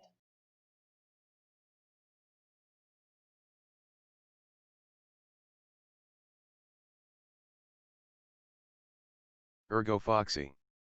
With a good time.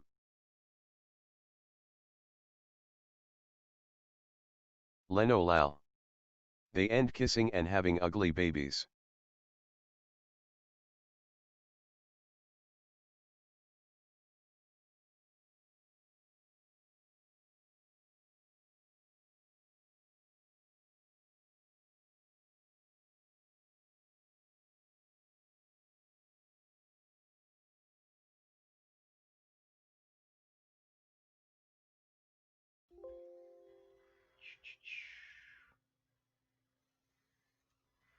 Yeah, it's weird. Like, I'm just trying to OL figure out chap. why my mic isn't picking up I'm audio reporting from you this. for harassment, says the person who isn't listening to Jojonical. Yeah, because I stand up to bullies.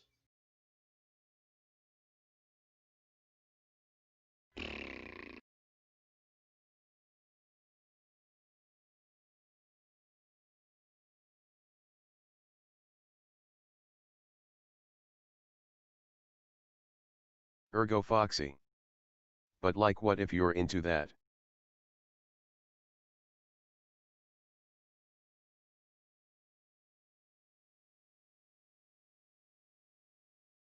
Leno Lal.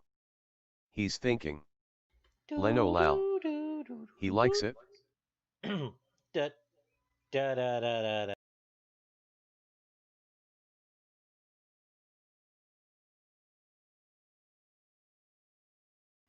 Da, da, da.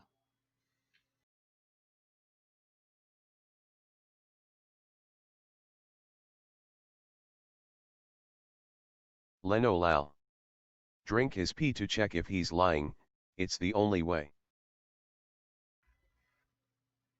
I don't know if that's the only way.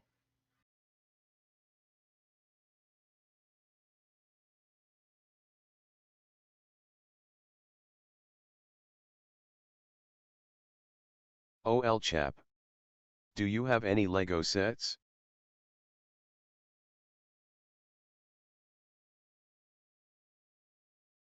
You know, I was looking Leno for some Lal. the other day, and I Make him drink your found out pee I if he's don't. lying, I thought it's I the did other have way. some, but I didn't.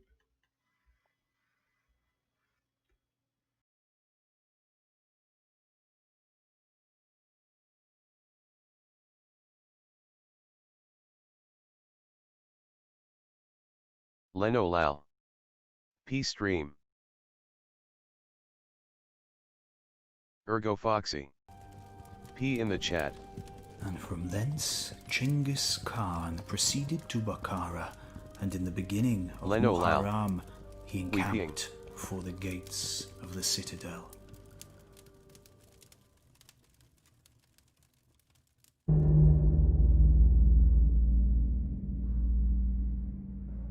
And his troops were more numerous than ants or locusts, being in their multitude beyond estimation or computation.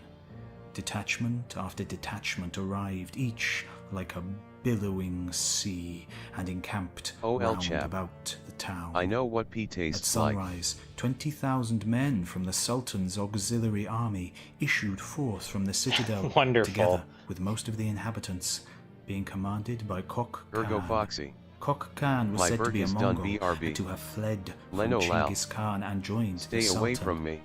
When these OL forces chap. reached the banks of Seriously. the Oxus, the Leno Lal. patrols and advanced parties told of the you to Mongol stay away. army fell upon them and left no trace of them.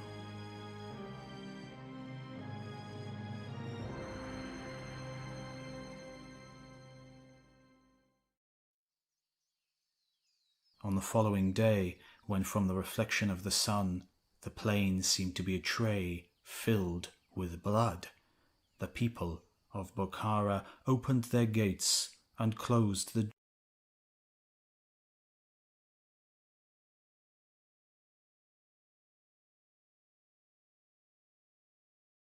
Leno Lal. Why is it not capturing? I made a come sad story, would you want to hear it?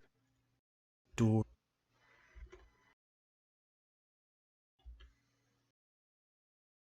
Leno Lal. It's not a cringe story but a sad one that involves cum, just because why not? No, not right now. I'm frustrated trying to figure out this mic audio thing that's not working.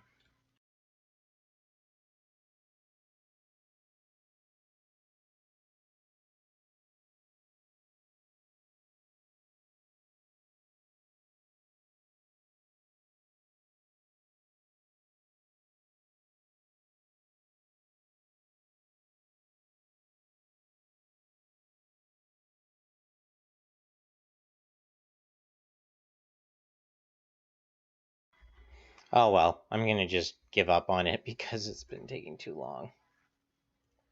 Of strife and battle. Now I gotta figure out The imams why. and notables came on a deputation to Genghis Khan, who entered to inspect the town Why is and nothing the else citadel. capturing now? He rode into the Friday mosque and pulled up before the Maksura, whereupon his son Tolly dismounted and ascended the pulpit.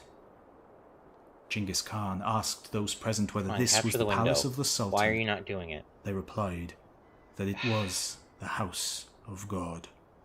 Then he, too, got down from his horse, and mounting 2 or 3 steps of the pulpit, he exclaimed, "The countryside is empty of fodder. Fill our horses' bellies." Whereupon they opened all the magazines in the town and began carrying off the grain. And they brought Hungry the cases in which horsies. the Korans were kept out into the courtyard of the mosque, where they cast the Korans left and right and turned the cases into mangers for their horses. After which they circulated cups of wine and sent for the singing girls of the town to sing and dance for them, while the Mongols raised their voices to the tunes of their own songs.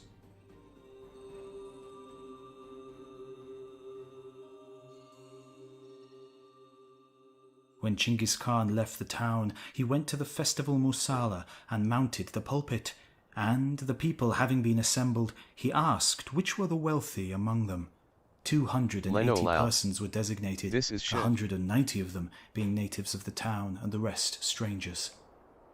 He then OL began a chap. speech in which, Listen to after Jojonical, describing the Giorno's resistance theme and and treachery Bionicle of the 2001 Sultan, theme, he addressed please. them as follows. O people, know that you have committed great sins, and that the great ones among you have committed these sins. If you ask me what proof I have for these words, I say it is because I am the punishment of God. If you had not committed great almost sins, everyone makes sins every day. God would not have sent a punishment like me upon you. I feel like that was probably really allegorical and added on later as like a sort of, man, why'd we get conquered by the Mongols? Oh, dude, it's because we sinned, right? Like, it wasn't our bad leaders. It wasn't our fragmented nation that was easy to invade on horseback. It was because it was a punishment from God. And it like also was an attempt to kind of downplay how good the Mongols were. It's like, oh, we can't be beaten by these steppe horde guys. Like this is an act of God. It's not, you know, actual good military tactics.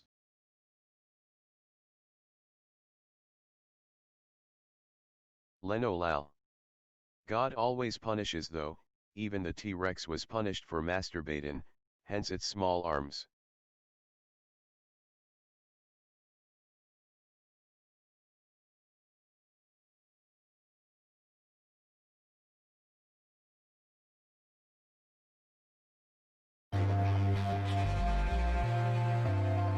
Hello, it's Jang here with just a real quick comparison between a couple different versions of Kopaka. On the left is the standard version, you know, just built up the way that it's sounds like be. it's bordering And on the on right some is kind the of same gay thing slang with just term. a handful of pieces swapped out for different colors. Personally, I didn't feel like the gold really went with classic Kopaka. I understand that they used the gold as something that's kind of consistent between the larger Toa to make them look more regal, you know, more fancy. And I think that's fine. I think that Kopaka looks really good. It still ended up being my favorite Toa from this series, but I thought it could be just a little bit better with a little bit less clashing in the color scheme. So I just swapped out all the gold parts that were on him.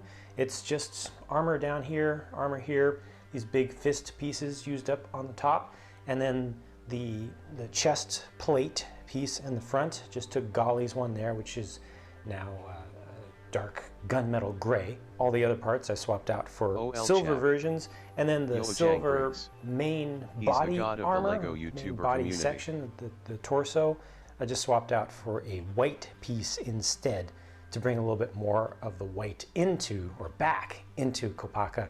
Also changed out these short little bone pieces under there that are holding up the shoulder armor. Just put the trans light blue in there. I don't know, that you could go either way. You could easily leave those as black, but I just wanted to see what this would look like and then share with the rest of you what it would look like. I think it looks better without the gold, but let me know what you think. Feel free to leave a comment if you want, or don't. It's up to you. Thank you for watching. I'll be talking to you again soon.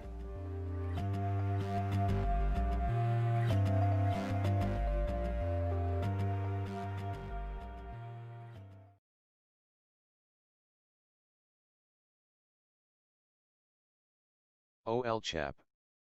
Jojonical time please.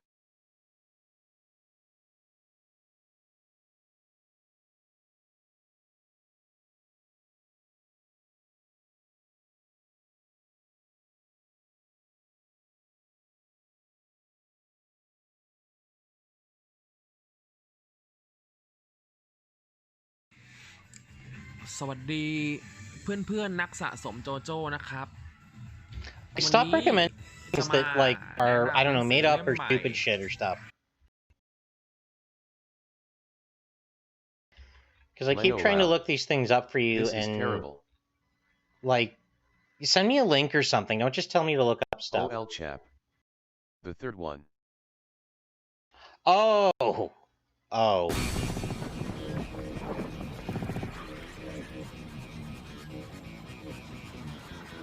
Leno Lao. Execute old chap.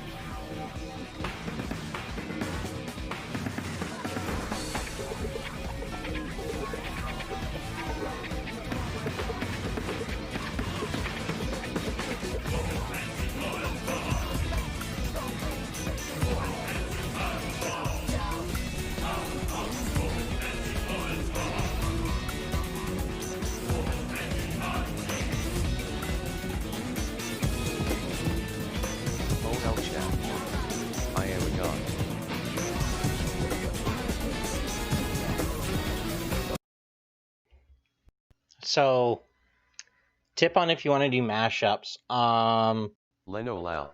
Best thing to do. This is disappointing. Is you want to try and have one song a little lower than the other. If you have them both the same volume, it just ends up overlapping.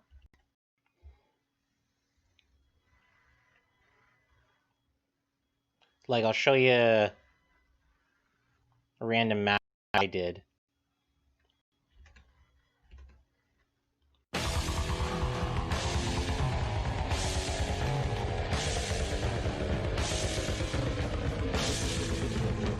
Oh, no, wait, this isn't a mashup. This is like an AMV thing. Never mind. Sorry, I got mixed up. This is penis music. Please put something else.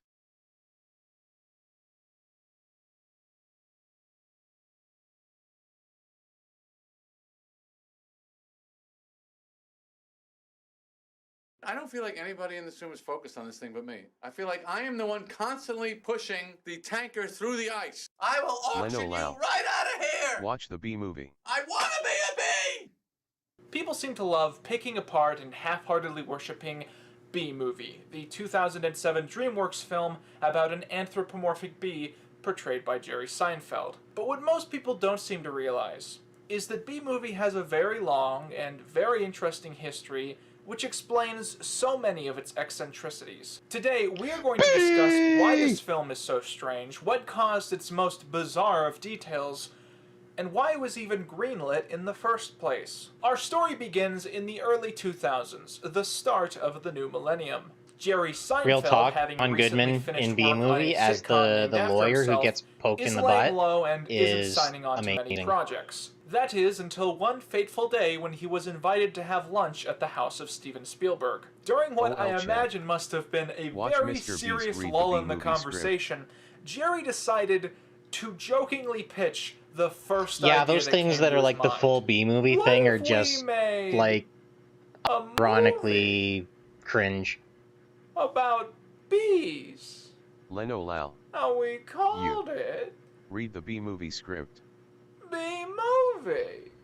No, it's like this video. I'm doing this video specifically because he breaks down why and soon the rest of the whole world, thing is Spielberg loved goofy. the idea so much that he allegedly immediately called DreamWorks to get the idea greenlit. Jerry Seinfeld was now being tasked with the project of creating an entire movie based off of a bad pun that he brought up at lunch entirely as a joke. I really didn't have an idea for the movie. All I had was the title. When reading through the responses to Your the hair promotional looks glitched. material for this film, and even quotes from people working on it, one persistent theme holds clear.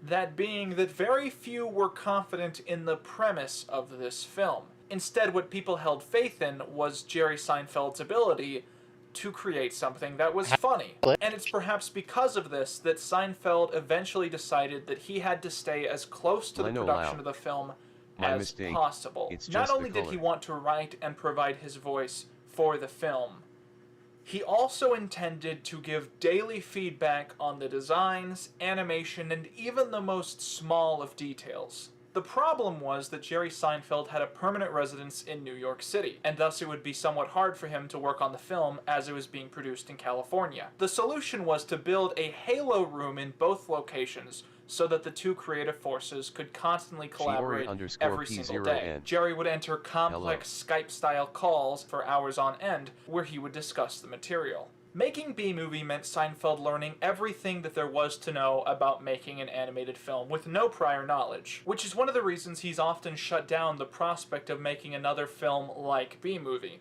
To quote Leno the man Lao. himself, "My kids In want The me to do it. Incredibles 2, the A lot of animator people want me manager to of do it. MR A Incredible lot of people Bulge that lost don't his know son's what birthday animation to is check if the want penis me to bulge do was it. consistent. If you had any idea Leno what Lao. animation is, you'd No never joke. do it." And He with that, confirmed it. let us discuss how a barely conceptualized pun can evolve into an hour-and-a-half long thing. So the basic idea that came out of that pitch was that B-Movie needed to feature absurdist B-flick style storylines that would sort of celebrate how ridiculous they were.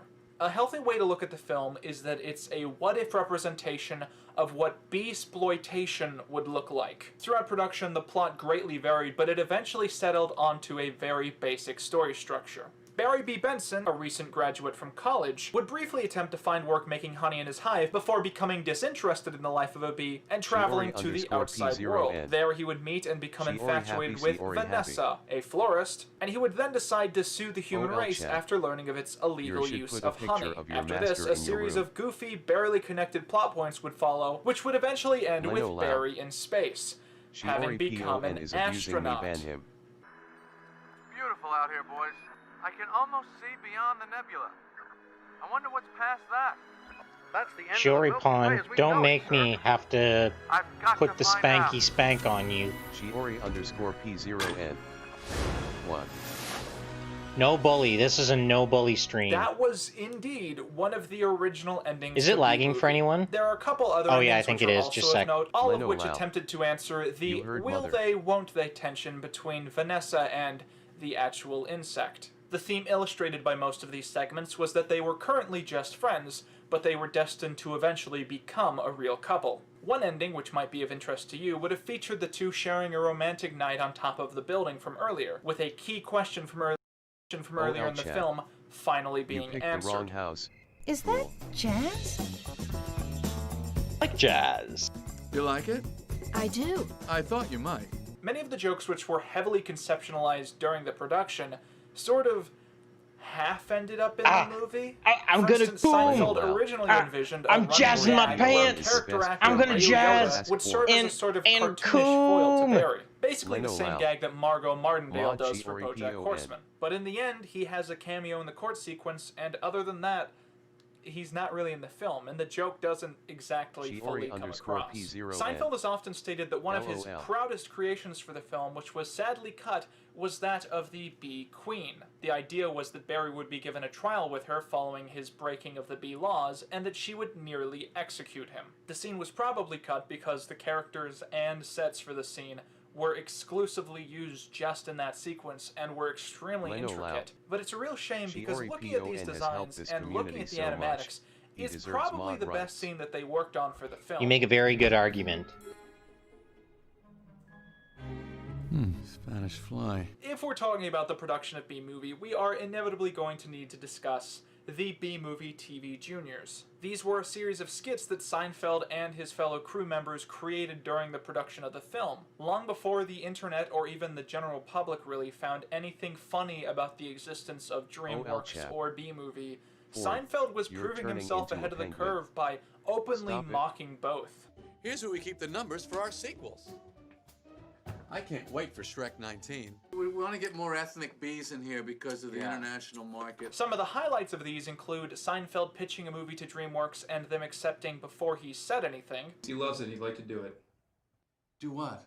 Leno Whatever Loud. it is you're about to say. Don't And a panic. running gag throughout numerous skits where animators are represented by furries. Oh, Mr. Seinfeld, please! I can draw! Come on! Alright, I want the turtle. And with that, let us discuss the plight of some of the furries who were brought onto the film. I want the turtle. Oh my god. Just the way he delivers that line. I never thought I'd laugh my ass off at someone saying, I want the turtle. Designs for Barry and the bees, which Jerry Seinfeld would approve of. Over the course of more than 10 months, at least 11 illustrators were constantly pumping out Leno design Loud. after design, wasn't illustrating watching. essentially Return every the video. possible way that you could OL draw chat. a car. 19. Bro, we you want to didn't get say more it in ethnic bold, bees in friendly here letters. because of the international market. Seinfeld and his fellow crew members created during the production of the film, long before the internet or even the general public really found anything funny about the existence of DreamWorks or B-Movie. Seinfeld was proving himself ahead of the curve by openly mocking both. Here's where we keep the numbers for our sequels. I can't wait for Shrek 19. We want to get more ethnic bees in here because of the international market. Some of the highlights of these include Seinfeld pitching a movie to DreamWorks and them accepting before he said anything. He loves it. He'd like to do it. Do what? Whatever it is you're about to say. And a running OL gag chat. throughout numerous skits Yo, but where who is animators are Kyonkochan's lover? represented by furries. Oh, Mr. Seinfeld, please! I can draw! Come on! Alright, I want the turtle. And with that, Leno let us Loud. discuss the plight of Me. some of the furries who were brought onto the film. The people in charge of creating the conceptualized designs had a huge problem with finding consistent Well, I'm a designs for cam Barry girl now, and so the obviously bees, it's whoever which simps Jerry me the Seinfeld hardest. would approve of. Over the course of more than 10 months, at least 11 illustrators were constantly pumping out design after design, illustrating essentially every possible way that you could draw a cartoon bee. This process lasted so long that they were plotting out scenes in the movie before a design had been chosen, so every storyboard artist used a different design for their main character. A key problem was that Jerry Seinfeld wanted his bees to have black and yellow stripes on their clothing, and it was very difficult for anyone to figure out a way to design characters with only 2 colors. In terms of 3D animation, B-Movie was a landmark case in many different ways. For instance, it was allegedly the first time that a cloud had been fully rendered for an animated film instead of just being a still image in the background. In total, the film took about 23 million hours to render. The numerous hurdles for animating the film included finding ways to realistically render honey in numerous states and appearances, and finding a way to render bee butt fuzz. It might sound silly, but a legitimate challenge for the people animating this film was that they had scenes with thousands of bees, and their 3D programs could not handle that much butt fuzz and would simply immediately crash. Because of this, an alternate version of the butt fuzz had to be developed for people further away from the camera. In the same way that a video game developer might have different textures and even models for things further away from the camera, entirely to increase functionality. At the time that B-Movie was entering production, a sadly mostly forgotten DreamWorks film called Over the Hedge was much further along in the process, and the 2 films ended up being released about a year apart. There is a detail in B-Movie which can either be seen as an elaborate cinematic universe setting up Easter egg, or as a cost-cutting measure that no one was ever supposed to notice. That being that whenever you see a bear in B-Movie, it's actually the recycled 3D model of the main villain from Over the Hedge. So I was on my way down here to kill you, but I stopped to watch the show, and I gotta say... Why this? That right there is a thing of beauty. No, don't stop. Bears kill bees! Okay, that's enough. Take him away. After years of work, B-Movie was finally... That's enough. Take him away. After years of work, B-Movie was finally released to widespread cheers of in 2007. One of the most strange things that Jerry Seinfeld did to advertise the film was to dress up as a giant bee and zip line down to one of the events advertising the product. What are you doing? I'm promoting the movie. No. You know, a lot of people just go on talk shows and tell jokes. So, how did the movie turn out? Well, I'll put it like this. I like the movie a lot more than most people You take care. But it still has a lot of problems. Personally, I think the final product is at its strongest when it's putting these characters into absolutely ridiculous situations, and then it's just playing off of how they react to that. Foxy just took advantage of us kindness to fix his mind. Met in a long time. Add him to the list of enemies. What are you talking about? My list is already too long. Not only because he's played by the always hilarious Patrick Warburton, but also because he's this screaming man-baby beast who also has the most realistic view of what's happening in the movie. He is the most cartoonish character in the entire flick, and he's also the movie's straight man. That's hilarious. Is that same bee? Yes, it is. I'm helping him sue the human race. What? And I honestly think that sequences like the Belair King interview... Man, Kronk really hates bees. And even the sequence of them landing the plane... These are some of the most unique scenes I've ever seen in a modern 3D animated movie. However, the biggest problem with the movie is that funny is all it ever proves to be. No, make me. You get it? Making an animated movie about a hive of bees is not a bad idea. What isn't a great idea is making a children's animated DreamWorks 3D movie be almost entirely about a long, tedious, and boring trial. It's a shockingly bad idea. Kids aren't gonna like it, adults are gonna find it patronizing. No one gets anything out of this. Seinfeld's writing seems to be at its best when he sets up a simple situation and then sees how characters react to that. That's why his show became known as a program where nothing happened. Not because the program is plotless, because it isn't, but because it could explore situations that most couldn't, entirely because of how entertaining these characters proved to be. But when it came to making an epic, action-adventure, crime drama animated movie, in a lot of ways, poor Jerry just didn't know what he was doing. It's a hilarious film, an incredibly hilarious film, but you can't really give it any credit other than that. It's not well paced, it's not super interesting, it has scenes which depict moral lessons which literally make no sense and are not applicable to the real world at all, and most of the things in the movie should have been scrapped and reimagined the moment someone brought them up. I guess in the end, B-Movie is like a really huge, really ugly sculpture. It's not great, and everyone except for the artist knows that. But that was a man's life, his passions, his aspirations, his vision come fully to life. And I guess I have some sort of respect for that in the end. So to end this video off, I wanted to discuss with you guys some really weird B-Movie merchandise that I managed to get my hands on. However, first, I want to discuss with you guys how I've updated QuentinReviews.com. As you guys can probably guess, this video is again sponsored by our old friend Day. Right there. They also had a series of Pez dispensers. Wait, this is the Meet the Robinsons thing again. They had a series of Pez dispensers. This one's Adam. This one's Barry. This one's Barry as a pollen jock. They had a Vanessa one, but I don't think I have the Vanessa one. There's that guy again. I mentioned this in a previous video, but it's so preposterous I have to bring it up again. You got B-Movie honey. Right there. You can eat that with your B-Movie spoon, which came in cereal boxes, with little Barry having a heart attack on the end of there. I've got a couple DreamWorks-style Valentine's Day cards. You got Shrek, Madagascar, then of course you got B-Movie. Such romantic ones as, Valentine, you're the bee's knees. they're good. They're good. They're good. This is the official B-Movie reference book. It gives you all of the B-Movie lore that you need to know. For instance, if you ever want to know about the news anchor bee, this book has got all the information you're ever going to need to know about him. You know how every time a Star Wars movie comes out, they make a big glossy book showing all the production art that they didn't use in the movie? Well, this is the B-Movie version of that. Then, of course, you've got your B-Movie Happy Meal.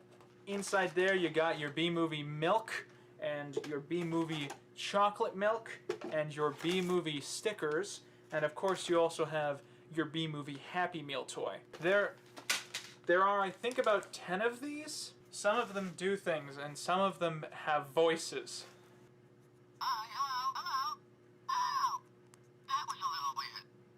Look at this look at this. Look at this.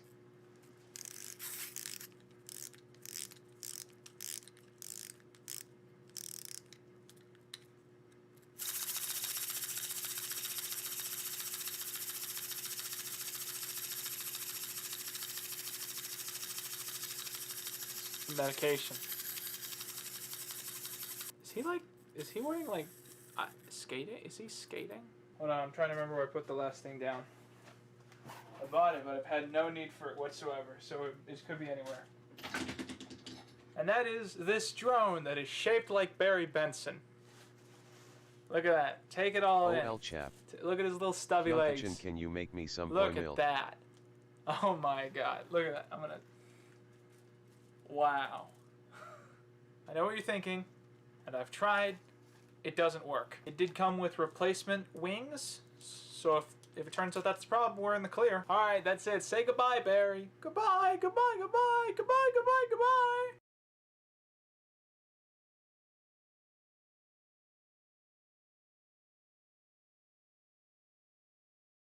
It's July 15th, 1978. Garfield eats lasagna for the first time. Time shifts, if ever so slightly. It's now July 27th. John can't find his pipe. Garfield has it. Garfield is smoking John's pipe.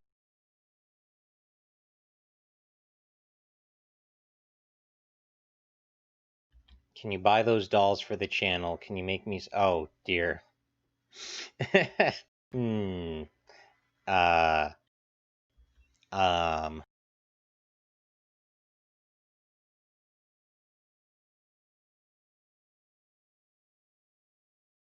OL chap. Kyonko, if you're talking, the mic isn't working. It isn't? OL chap. Wait, never mind. Don't prank me, bro. Leno Lal. Kyonko, if you simping, the simp mic isn't working.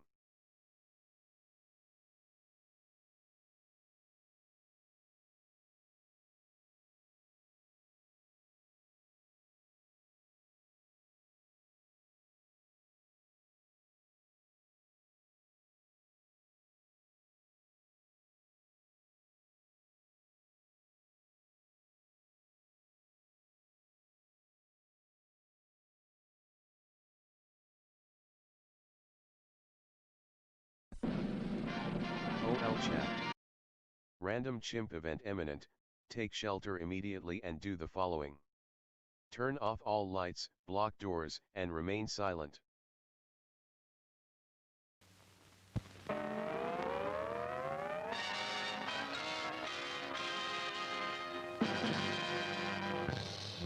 just learned a secret. It's a honey, it's a pip. But the enemy is listening, so I'll never let it slip. 'Cause when I learn a secret, boy, I zipper up my lip.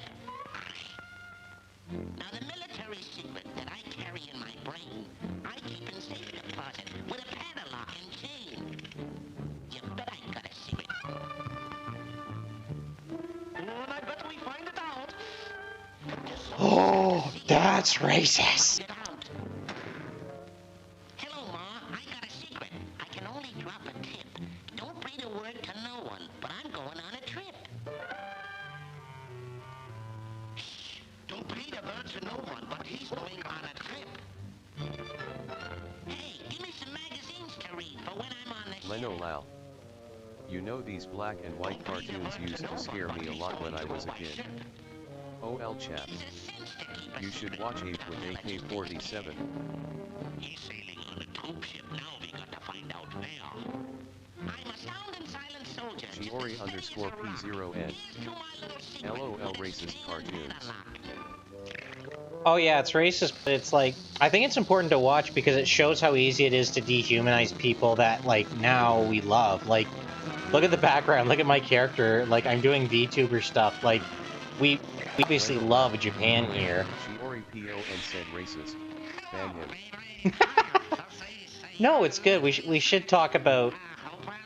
I hope people don't take this out of context when I say we should talk about racism, because what I mean by that is, like, we shouldn't be afraid to talk about, you know, if you're bothered by people being discriminated. Leno Lao. We don't talk here. Leno Lao. We kill. Shiori_P0N. LOL. He's got to get a move on now. He says at 4:30. Hey, the troop ship bound for Africa pulls out at 4:30. Calling all wolfpacks. Calling all wolfpacks. The transport ship for Africa pulls out at 4:30. That formation, though. But that's what I love about this, is everything is, like, so exaggerated. Like, it's this world where Nazis have to do everything in a swastika. Also, I feel like this is really appropriate to watch today since it's the anniversary of D-Day. Leno Lao. Nazis in space.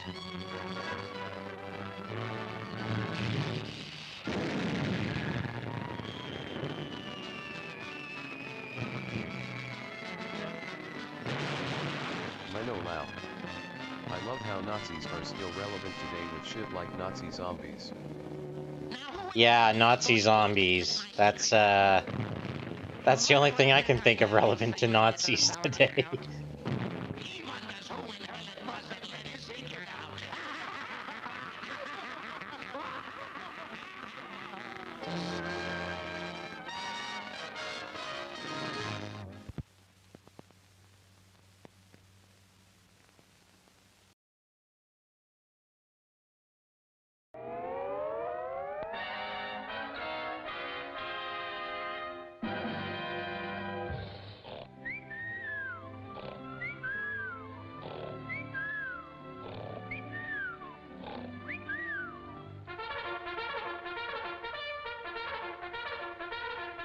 OL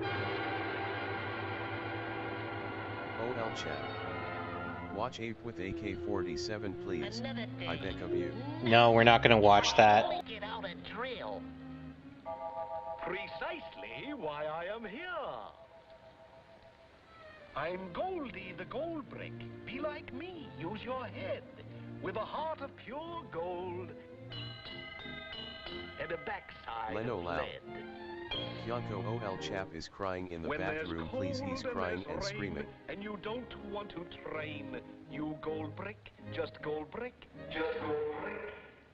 Just pretend that you're sick and your poor back is sore and limp with a groan to the hospital door. While your pals train and rain, you can lay back and snore. If you Gold Brick, just Gold Brick, just Gold Brick.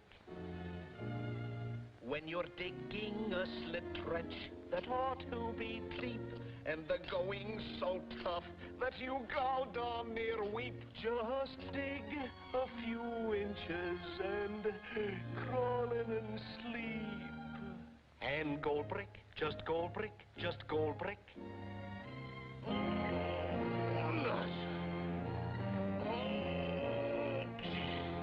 When there's work to be done and the load weighs a ton, get a helper and a Gold Brick, just Gold Brick. Just relax and avoid all the duties you hate. This life must agree, he looks better of late. OL chat. Why I do I'm a head out, that I'm so long and putting thanks on for all weight. the fish. Gold Brick, dear Gold Brick, sweet Gold Brick.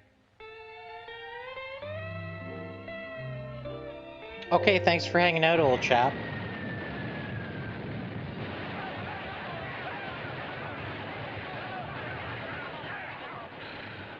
Hey fellas, wait for baby. Just pretend that you're sick and your poor back is sore. Leno Remember? Lau.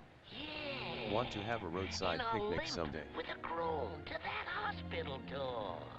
Gold Brick, I'm a Gold Brick, I'm a Gold Brick.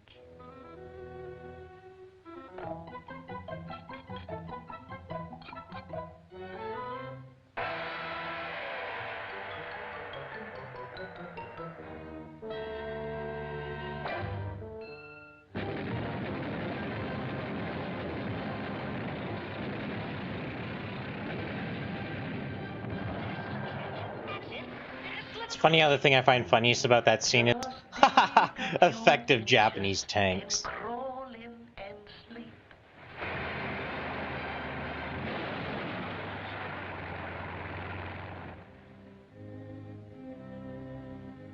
Leno Lau. Kyonkochan has been with his arms up for 10 minutes as of now. Poor girl is traumatized. You find enough Gold Brick, Japan could win war. Gold Brick, honorable Gold Brick, honorable Gold Brick.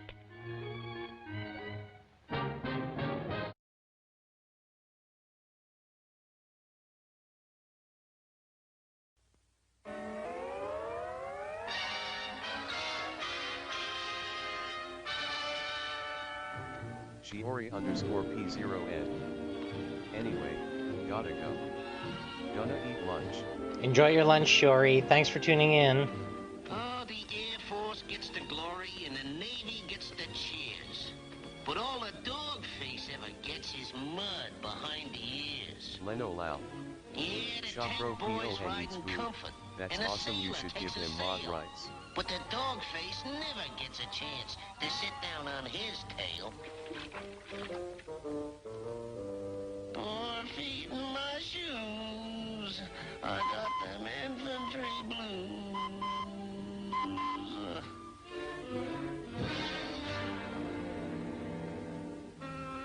I wish I'd joined the tank corps. Them guys got it sweet. They sit and do their fighting on a nice soft seat. Technical ferry, first class, at your service. What's that you say? The tanks? Okay. Tanks, tanks, tanks, tanks, tanks, tanks, all to the tank car.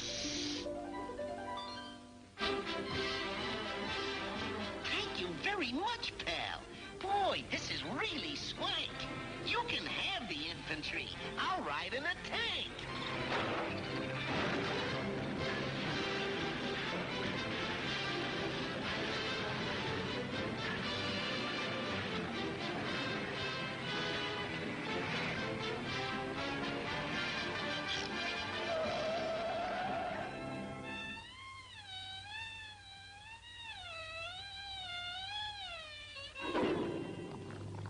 This kind of work just ain't my meat. I wish the hell I'd joined the fleet. The fleet? A very interesting request. Fleet, sold to the Navy. Heave ho, me ho, for the open sea. This is My friend says that if you put your dick in the ground when a tank is driving, you get an instant FAP. She may be lying though.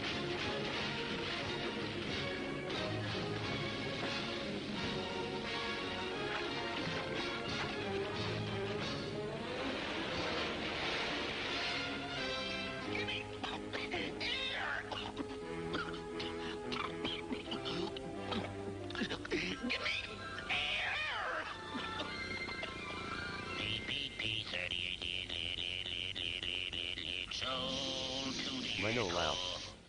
CVT under tank traps. Boy, this really is the life. No more worries, no more care. The softest job of all is flying airplanes through the air.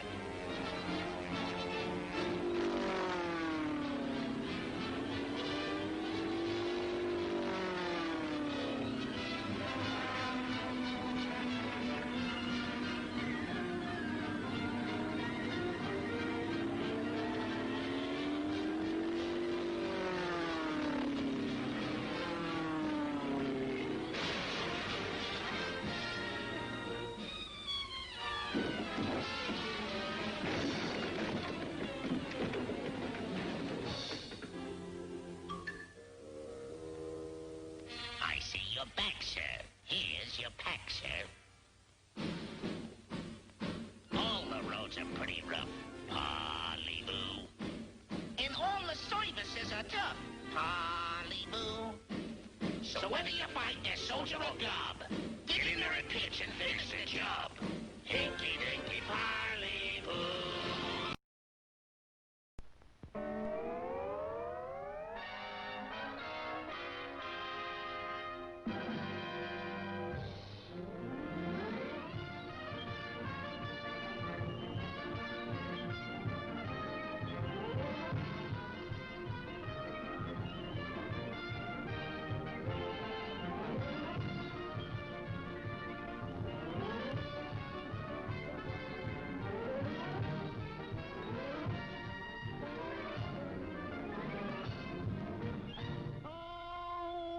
Be the war's greatest hero. With these guns I have nothing to fear-o. My guns are the best, they can meet any test. Oh, I'll be the war's greatest hero. Oh, I'm the world's best damn fighting machine-o. Them Nazis will learn what I mean.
Leno Lal. Kyonko play Siren Head. Is that a for Fallout 4 or is that its own game? Leno Lal. The dating sim version.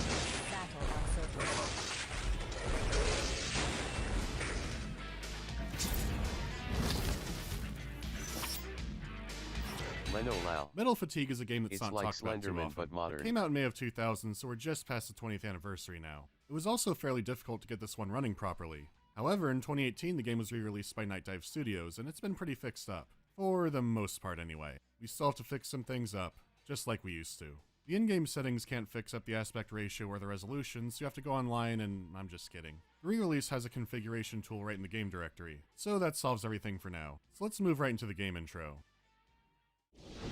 Archive 110763.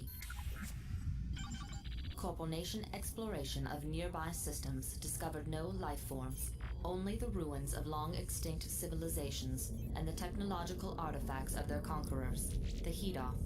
Humanity adopted these, developing the Hedoth-based systems, including combots and overseers. Earth's three largest corporations, Rimtech, Milagro, and Europa Limited, formed an alliance to seek out these alien technologies.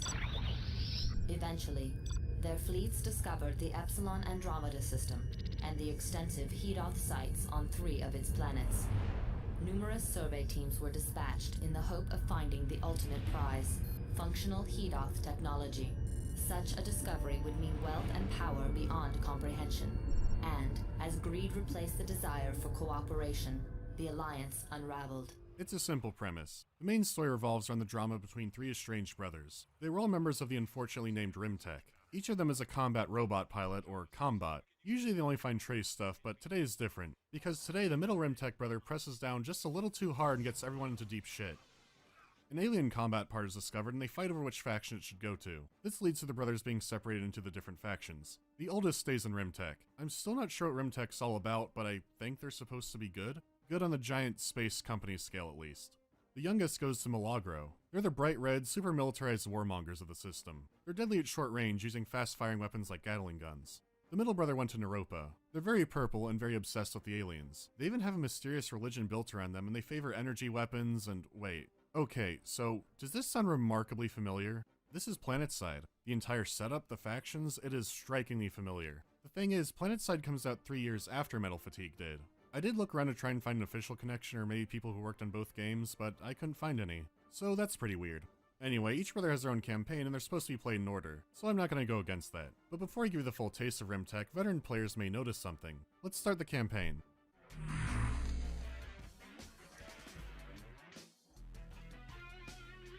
Okay, a lot of you are still scratching your heads, but I'll get into it. It's time to talk about the presentation. Metal Fatigue is one of the earlier 3D RTS games. There had been a few others in the years before, but we're still solidly in the figuring it out stage. So that being said, a lot of this game is pretty damn ugly. There's not a lot of variety when it comes to environment visuals. You might be wondering why the game is in 3D at all. But there are interesting reasons for it, but that's more of a gameplay thing, so I'll hold off for now. The worst part by far is the UI. Instead of having unit stats and all that stuff in a panel on the bottom right, it's instead all the way down the left. Games like Total Annihilation did this too, but they'd at least put it on the same side of the screen as the panels. In Metal Fatigue, to make a building, you look up to the right, but then like down to the left to see the cost of it, and it's awkward to use. Then when I was looking up screenshots, I noticed that the panel's on the other side. Sure enough, there was an option to move it over. So that was my bad, but why was it the default? Panels were moving to the right in the genre, but I'm not sure. Even with that, the game still has a lot of issues in this front.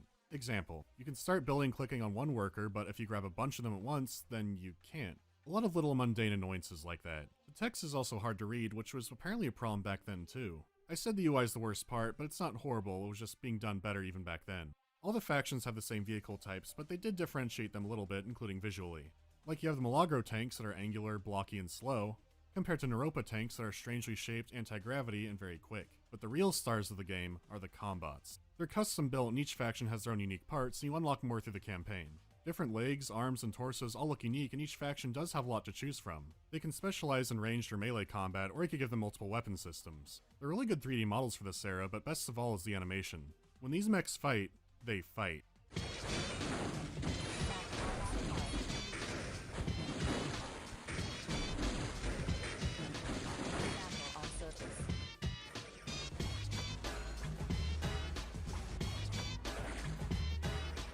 This alone justifies it being 3D. The spectacle of these mech fights feed the dark, primal instincts that live in all of our hearts. These fights are worth watching rather than managing a fight somewhere else, too. With a well-placed shot or a slash, sometimes parts will fly off the combots. Combots are advanced war machines and can reapply them pretty easily, but you can take your enemy's parts too. So being around to take an enemy's buzzsaw and kill him with it is important. Also keep in mind these mechs have a crew of people and they'll eject out when their mech goes down. Getting back to their base means they might crew another robot, so you need to give them the 6-story pile driver. A faction already had a lot of parts, but combat fields of battle can become graveyards of wealth and power. Your workers can retrieve them and bring them back to your base for reapplication or research. Slap the parts you salvaged back on your own mechs or manufacture them yourself. A faction in itself already had a good amount of variety, but now it can transcend that. The enemy AI is smart enough to scavenge your parts too, so it's not a one-way deal. So there's some visual greatness, but what about the audio? That kind of reminds me of Company of Heroes, how a lot of times you can take other guys' stuff. Combat construction possible.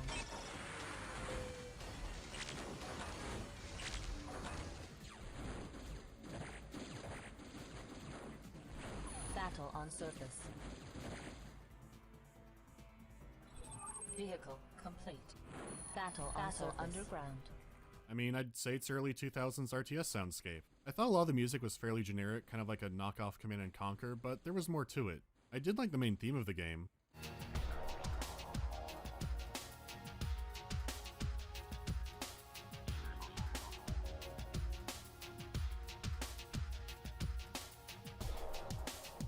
So I was disappointed when so much of the music was a fairly generic rock score.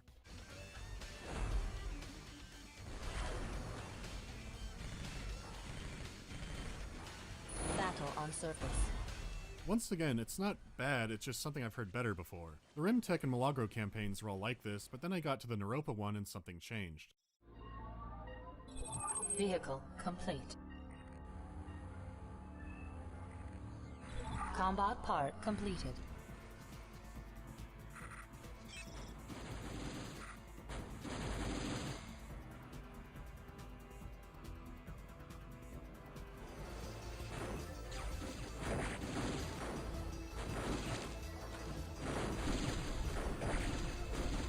This is different. Why is the music different? Well, the GOG version included about 20 tracks. I look online for a playlist, and yeah, there's about 20 tracks. So I figured it was a weird decision, but then I double-checked later. Rimtech has other music. Rimtech was using Milagro music the entire time. Here's what their music is supposed to sound like.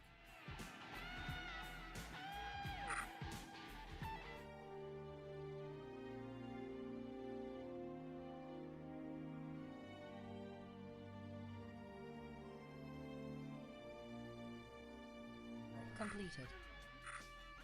Combat part completed. Combat part completed.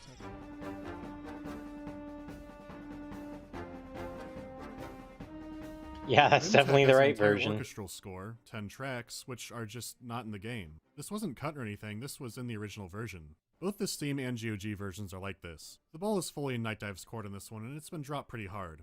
I appreciate the work Night Dive did getting it to run and fixing up bugs, but a third of the soundtrack is just gone. The re-release was 2 years ago and it's still like this. Looking on forums, there were people making a stink about this, but apparently not enough to make a change worthwhile. I don't know what to say, really. If the abandonware version of a game has features that the one people pay for doesn't, then something's wrong. This is still the more stable version and a lot better to play, but I don't like having that kind of drawback. So the audio's okay with a missing soundtrack out of 10. What's really sad is this isn't even the worst case I know of. Quake 2 on Steam has no music. I'll never understand how this kind of thing happens. Vehicle complete. Battle on surface. And there goes the arm. Still have another one! When it comes to the gameplay, the combats aren't the only unique part of Metal Fatigue. Sure, the maps are all drab and look very, very similar to each other, but they have layers. Each map is really a stack of 3. You have the underground layer, your regular surface layer, and then above that the orbital or sky layer. 3 separate warfronts, and they have some interconnectivity. In the orbital layer, you can build on asteroids. Solar panels built up here will collect a lot more energy than on the ground. The hovering sky trucks can make it between the asteroids, but other than that you need an air force. Controlling space means controlling free passive income. There are only 2 air units, a fighter and a bomber. They can be built in the sky or on the surface and freely travel between both. A detail I thought was cool is that if an air unit dies up in the orbital layer, they'll crash down through it. So an orbital battle can mean jets and bombers crashing down to the surface and damaging buildings. Pretty neat. The underground layer can be expanded out through drill trucks. They build elevators to get down or access the surface again. It's usually a good idea to have some defenses down there immediately, because if you don't build, the enemy will. It's quite common for them to tunnel into your house and explode up in a horde of vehicles. Chap. There's energy lava down there, like on the surface, and that's it. Well, I take that back. There's the railgun. You just couldn't stay away, could If you don't have point defense, you're in for a really bad time. The layers don't have enough going on. Sure, there are all kinds of cool flying mech builds you can make. They're better than regular air units because they don't die in a hit or two from a turret. So the sky is mainly robot fights, just like the surface. Now, combats can't go underground, only vehicles can. And vehicles are horrendous. Tanks will die to defense turrets in droves, and artillery is supposed to counter them. Artillery is slow to move, slow to build, and still horribly weak compared to a robot. But for an underground attack, it's the best thing you have. Missile cars can shoot ground targets and targets in the air, but robots do that too. Those are all the damage-dealing ground units. There's also a truck that kills itself to temporarily stun a combat. So the vehicles are incredibly limited and just terrible against a giant robot. Don't watch your a single combat can wipe out entire divisions of your vehicles easily, even if the cost is way more. Well, that's okay. Don't, like, struggle to damage a combat. You know, can easily walk still into a base and just do things. Like, don't feel like you have to watch me every second. Game. The units around it are so generic and uninteresting that they seem like an afterthought. It only takes playing one fight in the No Robots Allowed underground layer to understand this. You effectively have tanks and artillery. Missiles aren't worth it and might hit the terrain, and yeah, that's a thing that happens. The vehicle pathfinding can get really bad on occasion. It's not uncommon to find someone just flat out stuck. It's a little surprised these problems are barely seen in the giant robots because the vehicles are designed to be munched by them. Units being implemented outside the robots was lacking. And ultimately, the layer system doesn't feel like much I more record than a these so people can watch them whenever they want. There's not enough units and features here to support it properly. In practice, it means in skirmish maps, you scout across the entire map trying it's to find more the fun very if you're last full here enemy. in real They'll pop time out and then of the you can ground, start interact, building, and so... teleport back up to the sky, and it's a mess. To its credit, I have seen the AI surrender in campaign battles. In skirmish, they seem a lot more willing to fight to the last man. Speaking of the campaign, how about the story? Is there anything out there or special about it? Although war remained undeclared, it was an unacknowledged reality. Nuropa had quietly suffered Milagro raids in the past, but no longer. To Nuropa, the Cobb family of Milagro were infidels, using Hedoth technology in blasphemous ways. No, not really. Gameplay-wise, you can upgrade combat crews between missions, so you have incentive to do little bonus missions to get better pilots, but that's really about it. You don't have trash-talking campaign enemies or really anything that compelling. At the very least, each campaign does have a short cutscene at the end, so there is something to work towards. But for me, they're really not worth it. I wouldn't call it a bad game, it's a fairly average RTS for the era. It is notable for the interesting ideas that it had, and some RTS games would evolve them in different ways. I just found my Metal water Fatigue bottle is like works a on my missing phone. link between Total Annihilation and Supreme Commander, but it didn't actually evolve into Supreme Commander, it became like a strange offshoot orangutan or something. What's sad is I think this game was one really good expansion away from being a classic. If you add a few units to each faction, add some more interactivity between the layers, and fix some things up, yeah, this could have been something really special. This game is like being back home and finding an old box of toys in your attic, or maybe not even your toys. Like, oh man, Transformers, I wish I had these to play with as a kid. There is that awesome factor of having giant fighting robots, but everything around it isn't enough to carry it. I still like the ambition there was. So if you like this era of games or just want to play a Bizarro Total Annihilation sequel, I could give it a light recommend, if you get it cheap. I've once again contacted the Polish Information Network so you could get it for less than $2 on GOG for a while. Then I got to re-render the video today because they're just giving away Total Annihilation for free. I'm gonna link that too because it's a much Yeah, better go get game. that. What day is it? My own video. I had a lot of people asking me to make a video on this one saying that it was yeah, that might still be free. Go get that if you haven't yet. Total Annihilation. It's free on GOG.com. It's in that perfect awkward really good game. Area. So there will be a much different mech game next time around. A pretty good one. A great one. I'll see you then.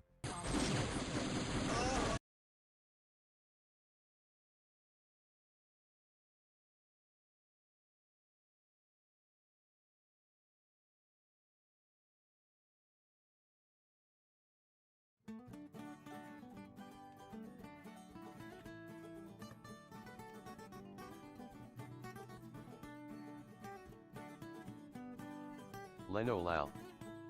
Play a dating sim. Okay, one sec. Leno Lao. Siren head hatting sim. OL chap. Yeah.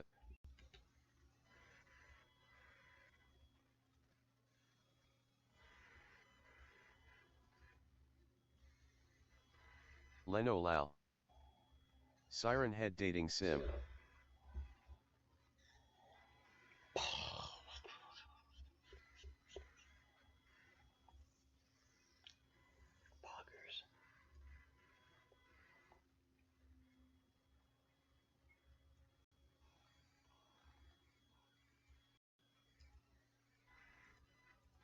Leno Lal.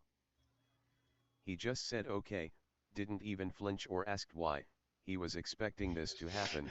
He wanted to play a dating sim.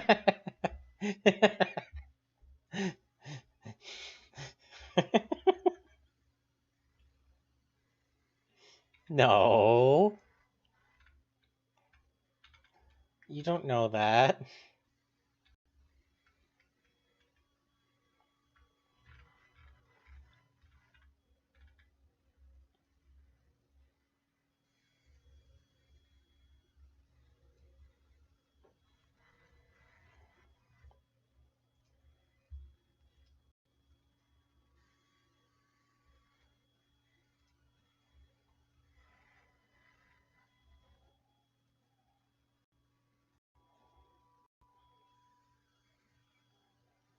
Do-do-do-do-do.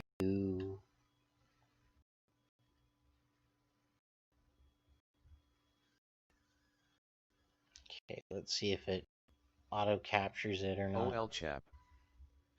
I want to make an exposed video on Kyonkochan now.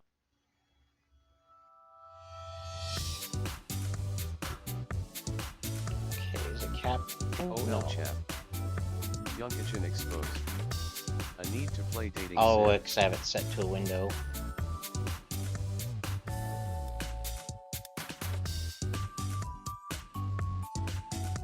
Yeah. Okay, so we're gonna play the Honey Pop game. Or something, I don't know.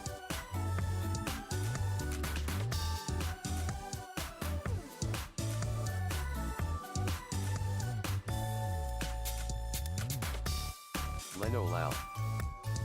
Looking for a game to capture.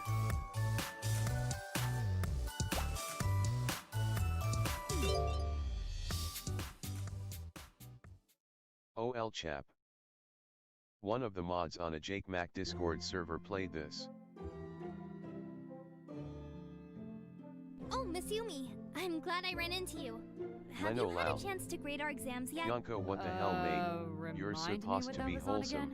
This is weird. This is wholesome. Whatever you call it. Oh, yeah. Look at those wholesome tummies. Those are on my desk. Look, they're so wholesome. Somewhere. Oh, okay. Do you know when you might be able to get them back to us? Later. Is my Next mouse week, probably. showing up here? I'm sure you did fine, Tiffany. You think? I hope so. I don't know, I was having trouble with some of the material. Do you know what we're going over next week? I'd like to try and get a head start this time. Next week? Actually, I have a pounding headache right Leno now. Lal. Can we do this later, This please? makes the small PP Yeah, into okay. the big PP. Sorry to bother you, Miss Yumi. No, it's fine. I'll talk to you later. Whoa, is this chick serious? That schoolgirl uniform is a little on the nose, don't you think? She's cute though. Blonde too, so, bonus points.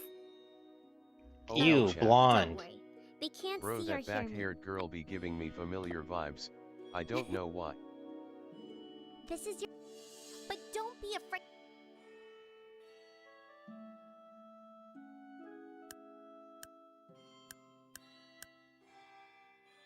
Leno Lal.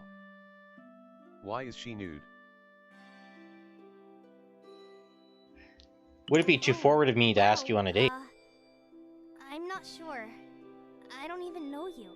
I haven't seen you around here before. Leno Lal. Are you starting this semester? Kyonko, stop skipping the dialogue.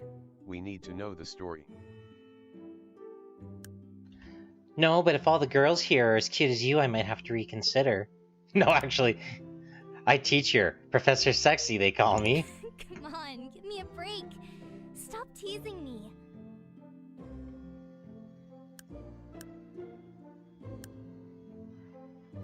Sorry, am I holding you up from getting to class? Don't worry about it. I'm all done with classes for now. My name is Tiffany, by the way. It's nice to meet you. You seem like a cool girl. Hopefully I'll see you around campus. No.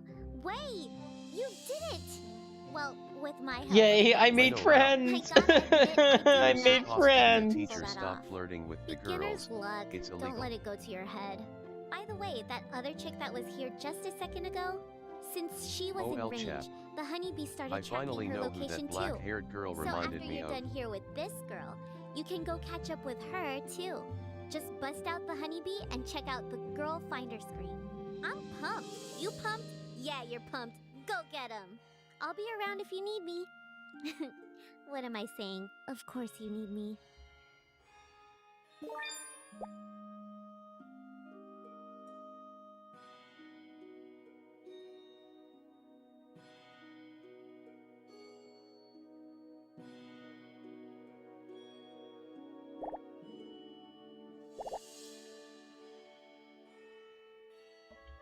Oh, I see. I see.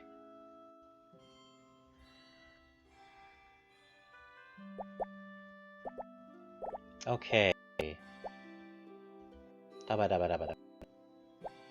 Should I use... Where's my honey? Leno Lao.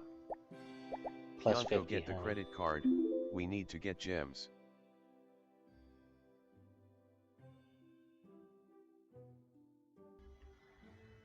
Oh, I see.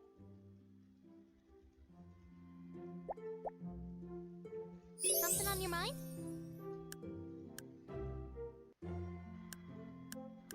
Leno Lao.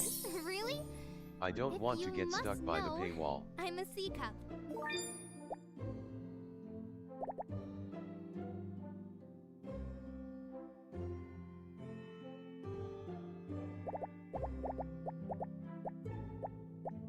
Question time. Do you believe in X?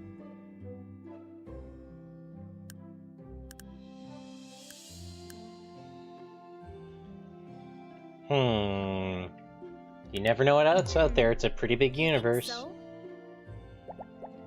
Bacon, bacon. Oh, I got a new message from Q.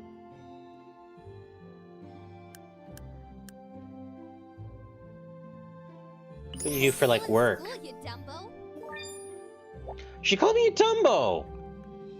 That is so mean. I can't believe she called me a Girl Dumbo. looks exactly like the girl I like. She has black hair and wore glasses, which were fake. Shit, is it that? Oops. Oops.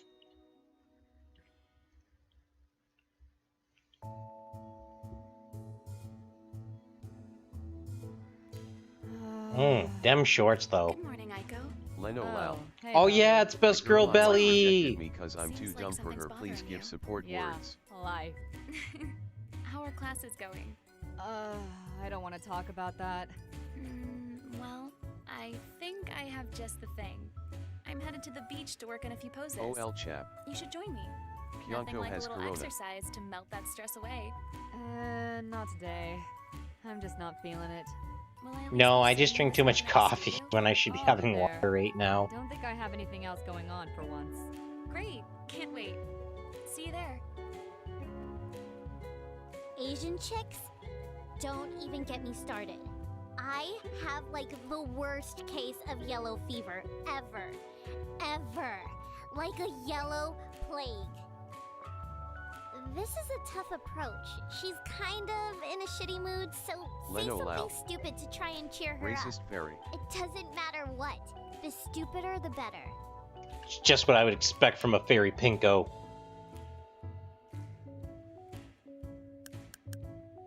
Fuck these birds, am I right?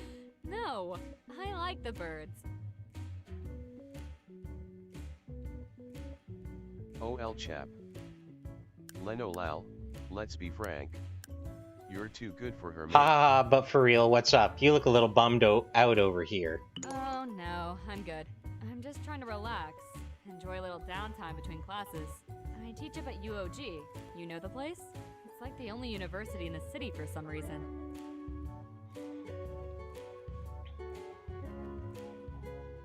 Oh, so you got that sexy teacher angle going then. I don't know about that. I have a couple students who might agree with you though. Leno Lao.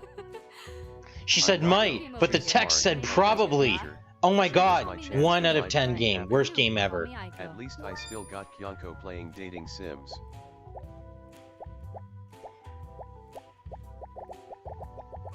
I've got a question for you. What's your ideal perfect vacation like?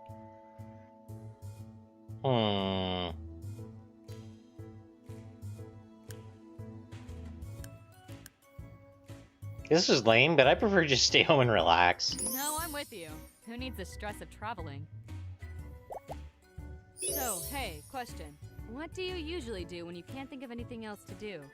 Oh,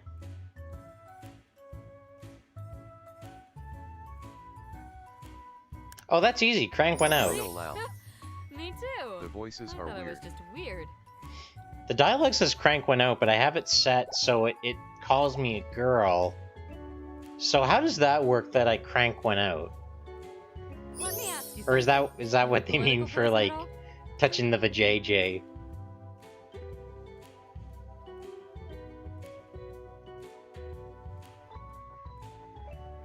Nah, that's a bunch of noise to me. Nah, I'm pretty liberal. Yeah, I had you figured like that. Oh my god, Aiko supports Trump. Boycott Aiko. No, I mean like anime dub kind of weird. Oh wait, actually now I have to go talk to Belly. It's time to talk to the best girl, Belly, 'cause she's got a cute belly. Are you serious? Oh, come on. Just try it on. It's going to look so cute. Try what on? There's nothing here. Come on. I saw it and I immediately thought of you. You're going to love it. I promise. Oh my... Alright, just make sure nobody else is around. Yeah, sure. The coast is clear. You're good. No, it's not. The coast is beautiful and it's like full of water. Jess, I can't wear this. What Those are you breasts talking are gigantic. about? You look Gigantic. Cute. It must be a torture to have them. Oh, stop. There's nothing wrong with the little Giant spin. sacks of fat, flat chest for life. All that But boob to yourself. I'll make an exception for Belly because It's not she's fair to cute. the rest of the world. The world will be just fine without my... boobs. Yeah, but I won't. She's right. Besides, it Bro, the wasn't black-haired cheap, girl with so glasses is best you're girl stuck with it. SMH. So come on, let's go. I am not... Oh yeah, going she's best anywhere girl. in You can't this. even remember her I'm name. taking back. Pay attention to the appetite meter. A girl gets hungry standing around chatting all day. She's hungry, check the store, Why no see if there are loud? any food items she might like. Girls with glasses always are cute though. Enjoying the Until I view? break them Now's your chance. Before she goes to change, just because she was being a nerd. anything.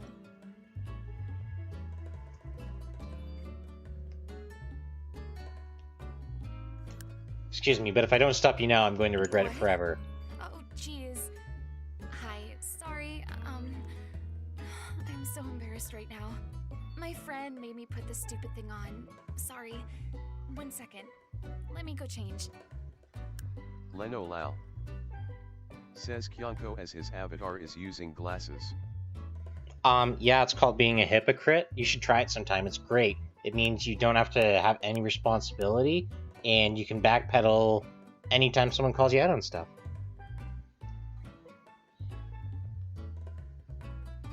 What's the rush? I was kind of hoping you would leave it on.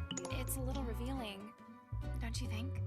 I don't want people to think I'm like that, you know? Oh my god, Belly! Ah, you're so pure! Oh, Belly, you killing me! You killing me, Belly! Ah! Oh, Belly. Belly, what you doing to me? You giving me a heart? You killing my heart, Belly! Ah! Like what? Adorable? Too late. Shut up. She told me to shut up. Rude. Well, I guess it's not that bad. OL I mean, chap. if you're really saying you like it. Bro, you need to listen to and Tango hi. pumped up kicks instead of this Person shitty music inside from the of game. bikini you're talking to. Leno Lao. Her name is Belly. Play the dating sim where the girls reject you. That's more realistic.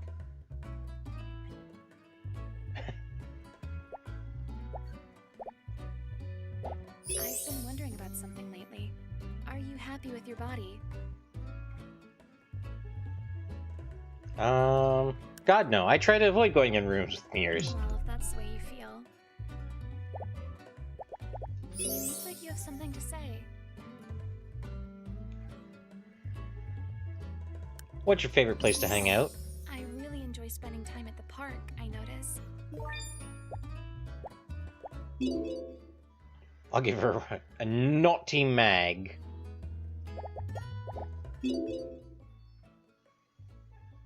Wait, is my mouse? Oh, my mouse is slightly off. Kyonko is sad about his body. Sad stream. I think everybody hates their body a little bit.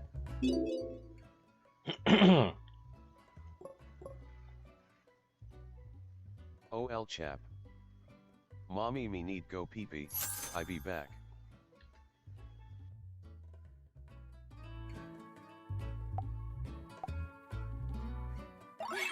Yummy. Yummy. What else can we give her?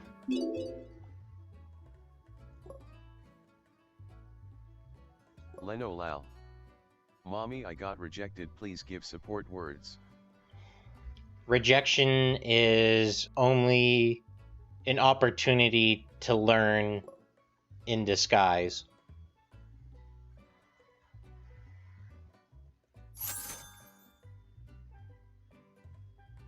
She doesn't like burgers, does she? She wants eggplant.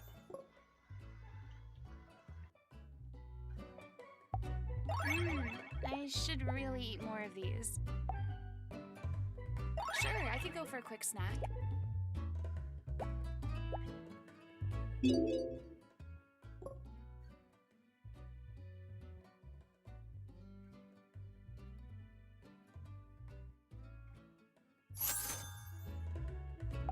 I'm surprised at you. There's a time and place for that. So she won't drink right now. I get the sense something's on your mind. Something's on my mind. Lame question, but what's your favorite color? It's the color of my favorite flower, the lilac. Ooh, lilac's nice. You look like you have something to say.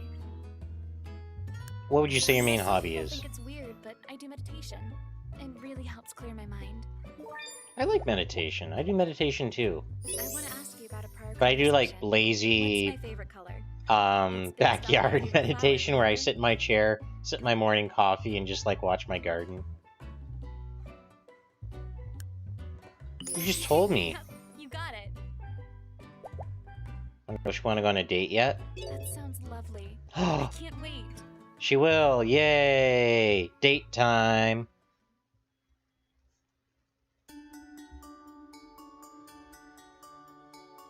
Leno Lal. Oh my gosh, that dress is so This game cute. reminds me of how I got rejected by my best friend and lost happiness in life. 10 out of 10. Ultra realistic.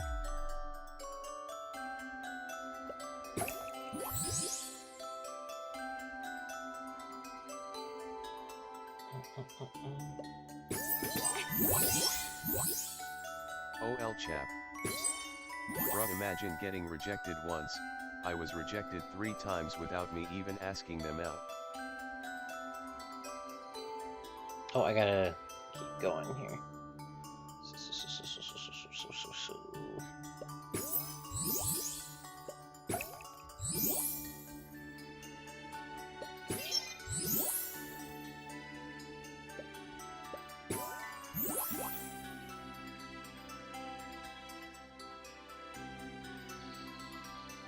Leno Lao.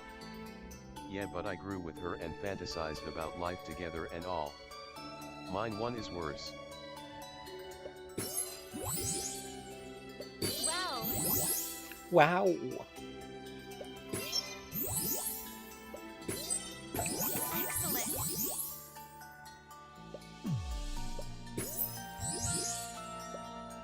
Wonderful.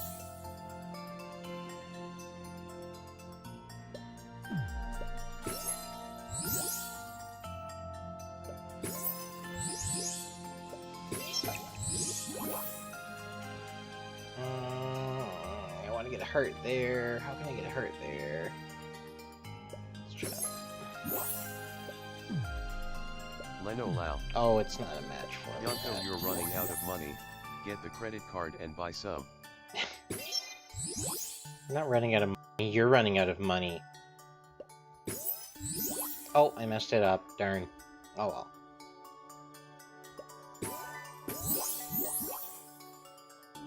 Let's see.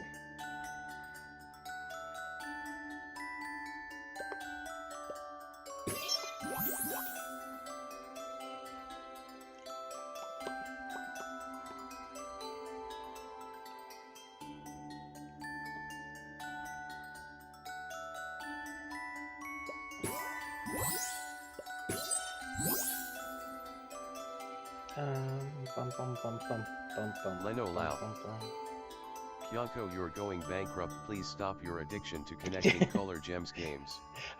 Don't tell me I'm going bankrupt in a game where I have to worry about money. That gives me a heart attack. You're taking the house. Why can't I not see a move here?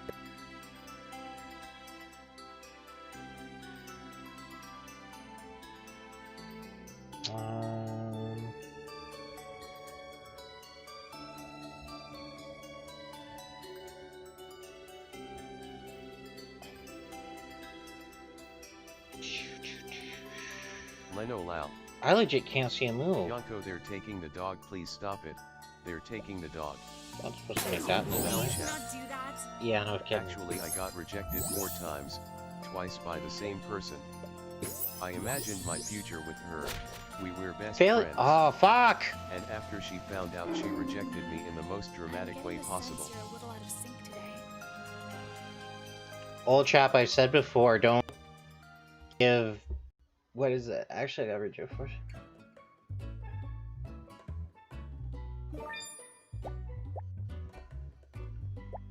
Oh, you're being serious. Okay, sorry. So I failed my date. See, I'm just mad I failed my date and I'm taking it out on my streamers. That's how sad. That's how pathetic I am. Leno Lau. Why did she reject you? Mine one rejected me cause she thought I was too dumb for her and would just be a burden in her life. She was right. I hope to OL see you chap. soon. Kyonko, you're turning into a fox. Stop it.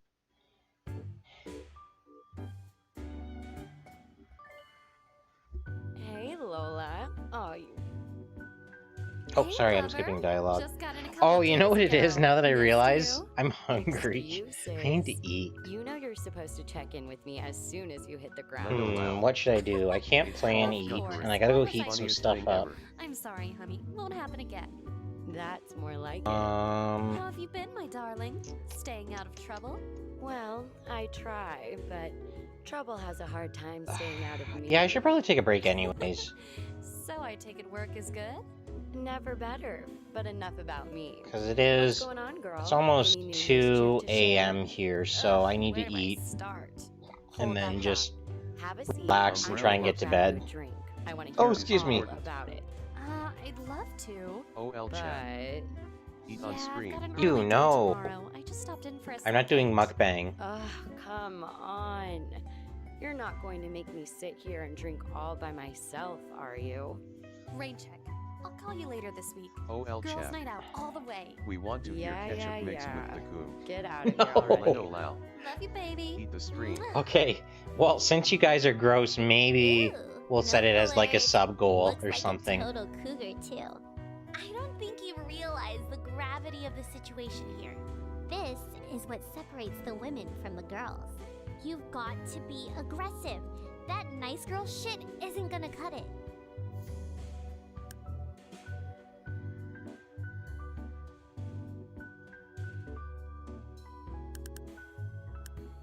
Leno Lau. You're playing a hentai game. They? Why is what eating can gross? I say? I'm blessed. I don't believe I've had the pleasure of meeting. I like her mommy vibes. Always hiding. Hun, I'm actually pressing do my me a face against the favor and help screen me right out now with my between empty boobs. glass. Pretty please. But... OL chap. Ikr.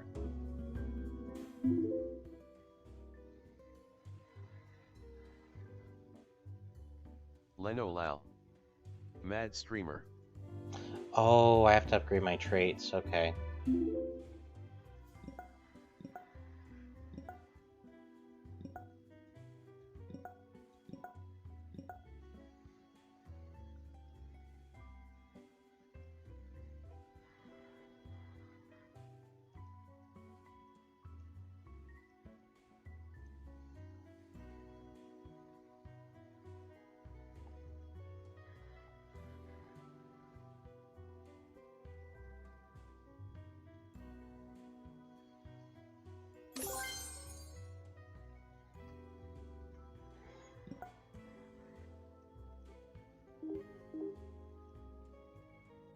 Leno Lal.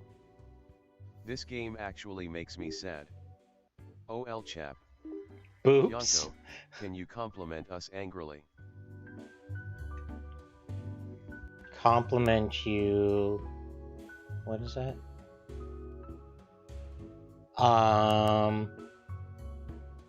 Okay, one sec.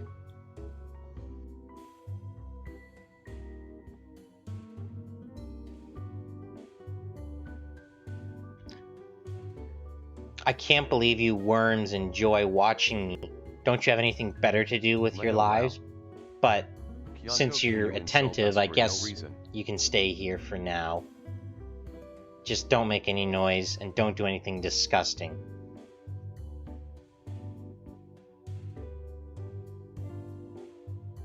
Your father was a hamster, and your mother smelt of elderberry.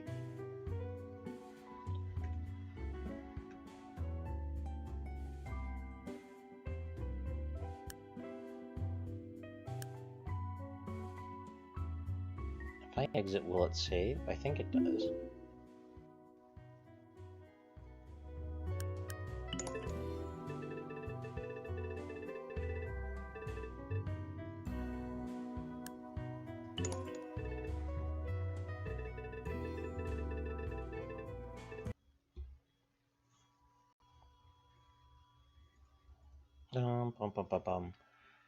I guess I...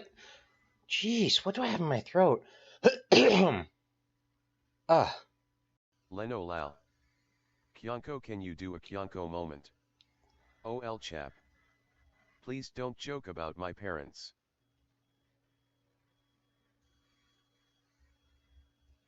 Wait, what? What's a Kyonko moment?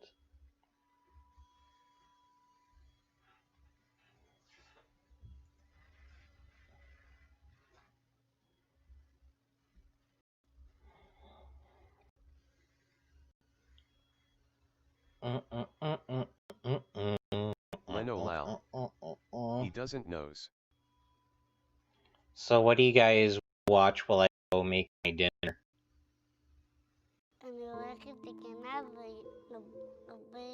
Whoa. Did not need to be bummed out by that.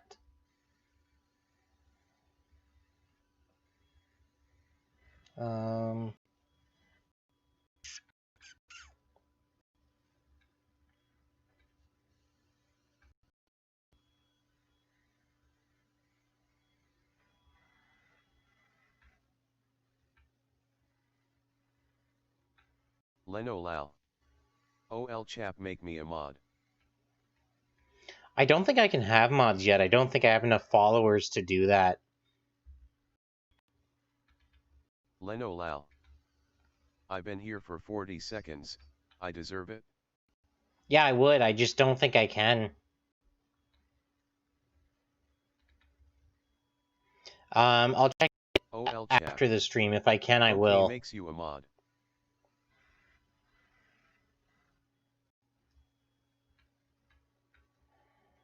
Leno lies.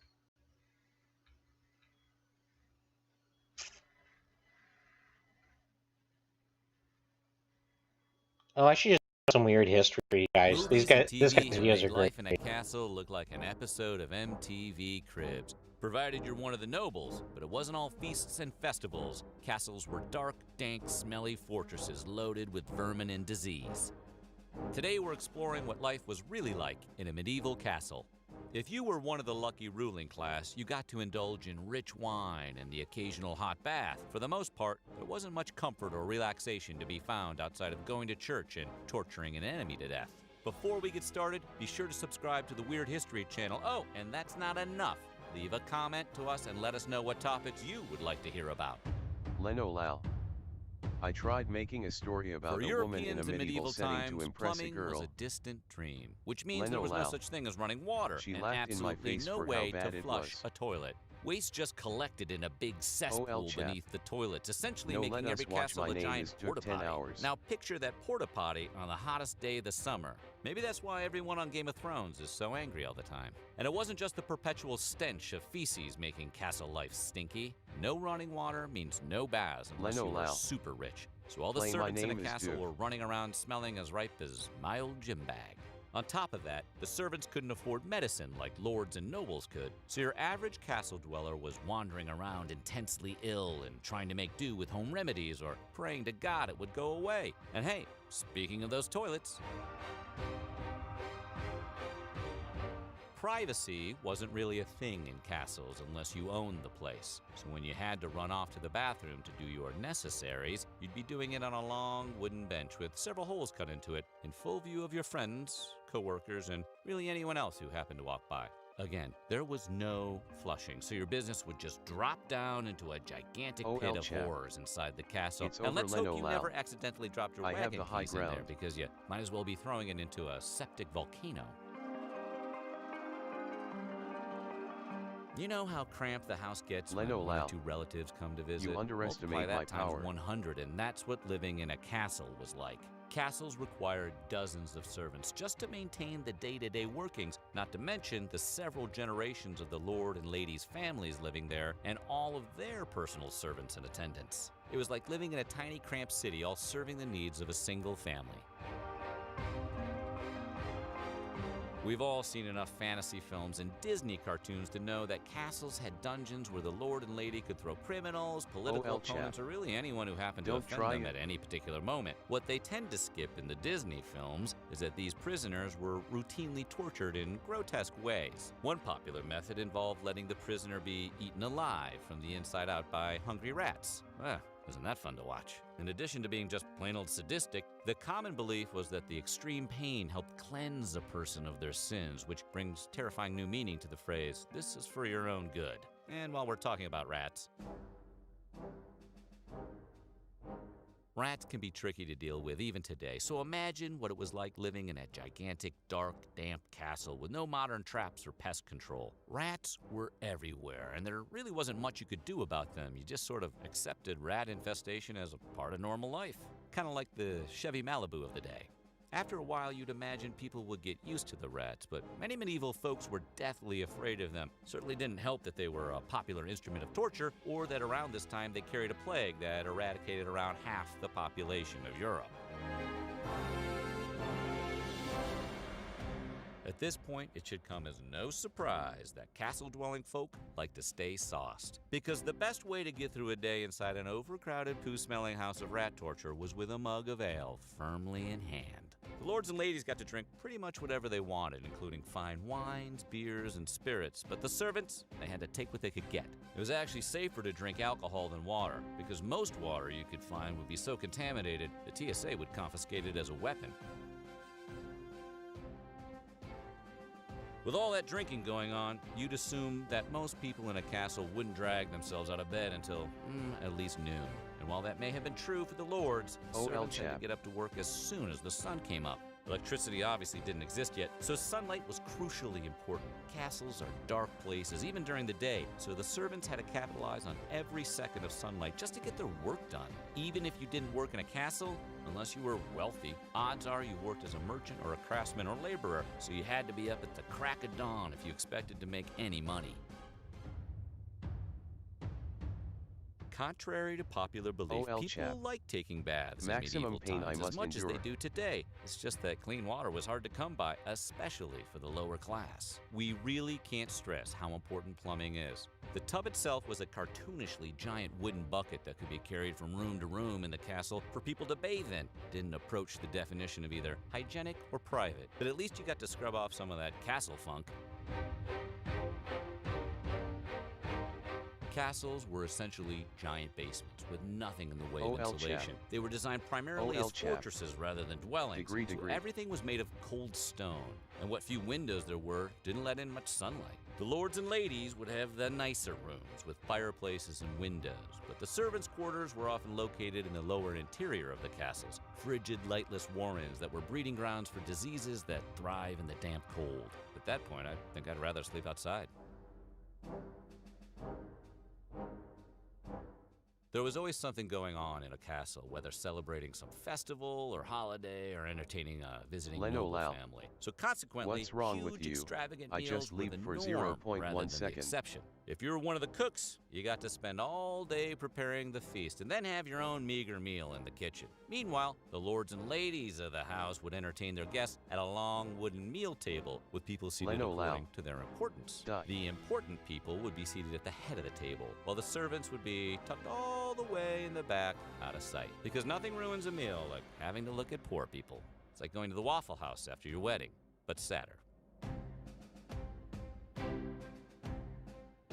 Meals were taken in the Great Hall of a castle, and as we mentioned, you were seated in the hall according to your status. But your status didn't only affect where you got to sit, it also determined what you got to eat. The lord and lady and their family and guests would be served gourmet dishes with exotic spices and lavish ingredients. If you were a servant, however, you got to watch them eat this food while tucking in some stew or a meat pie at the dim end of the table. But hey, it could be worse. At least you're eating. More than 85% of a town's residents were considered peasants and weren't allowed inside the castle. So even though they were working the land for the lord or lady, it was up to them to feed themselves and their families. Cute Kyonkochan is. Want to the give lord him and lady huggy of a wuggies? castle were responsible for governing the land, which included regularly making a bunch of difficult decisions and engaging in fierce political negotiations. So they couldn't be bothered with trivial matters like preparing their meals or making sure the castle didn't fall into disrepair. That's why every castle had a huge staff of servants. In addition to the standard housekeeping duties required to keep the castle running, they also had to attend to the every need and whim of the lord and lady and their families. Nobody's job was easy, but at least the lords and ladies got to kick back once in a while. As we've established by now, castles were essentially reeky stone garbage heaps. Part of the never-ending effort to keep the castle relatively clean was the spreading of rushes, reeds, and herbs across the floor. The plants would absorb the unsightly spills and hopefully cover up some of the more unbearable stenches. Switching out the old rushes for clean ones was not unlike moving a body, as beer, grease, fragments, bones, spittle, excrements of dogs and cats, and everything that is nasty would be revealed. Basically, wherever you went in the castle, you were walking on a layer of barely concealed filth. Sounds like my college dorm room. OL chap. Hey Leno Lal, wanna sing my name is Cook and you'll do what I say woot woot sur with la me? table, all cooking was done over open flames, which can be a problem if you're cooking in a building full of timber and hay. In the first half of the Middle Ages, most kitchens were built out of wood for reasons that history has not yet adequately explained. Consequently, your entire kitchen catching fire over a stray ember from today's lunch service was a constant possibility. Everyone and everything were flame-broiled. It wasn't until later that stone became the building material of choice, and hearths were constructed to keep cook fires contained.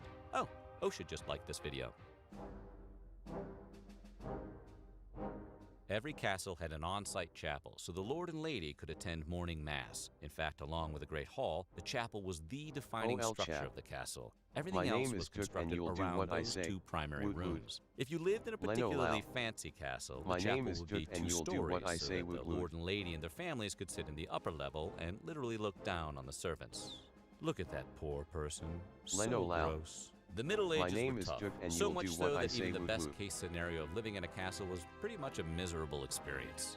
How would you like it in a castle? Let us know in the comments below, and while you're at it, check out some of these other videos from our weird history.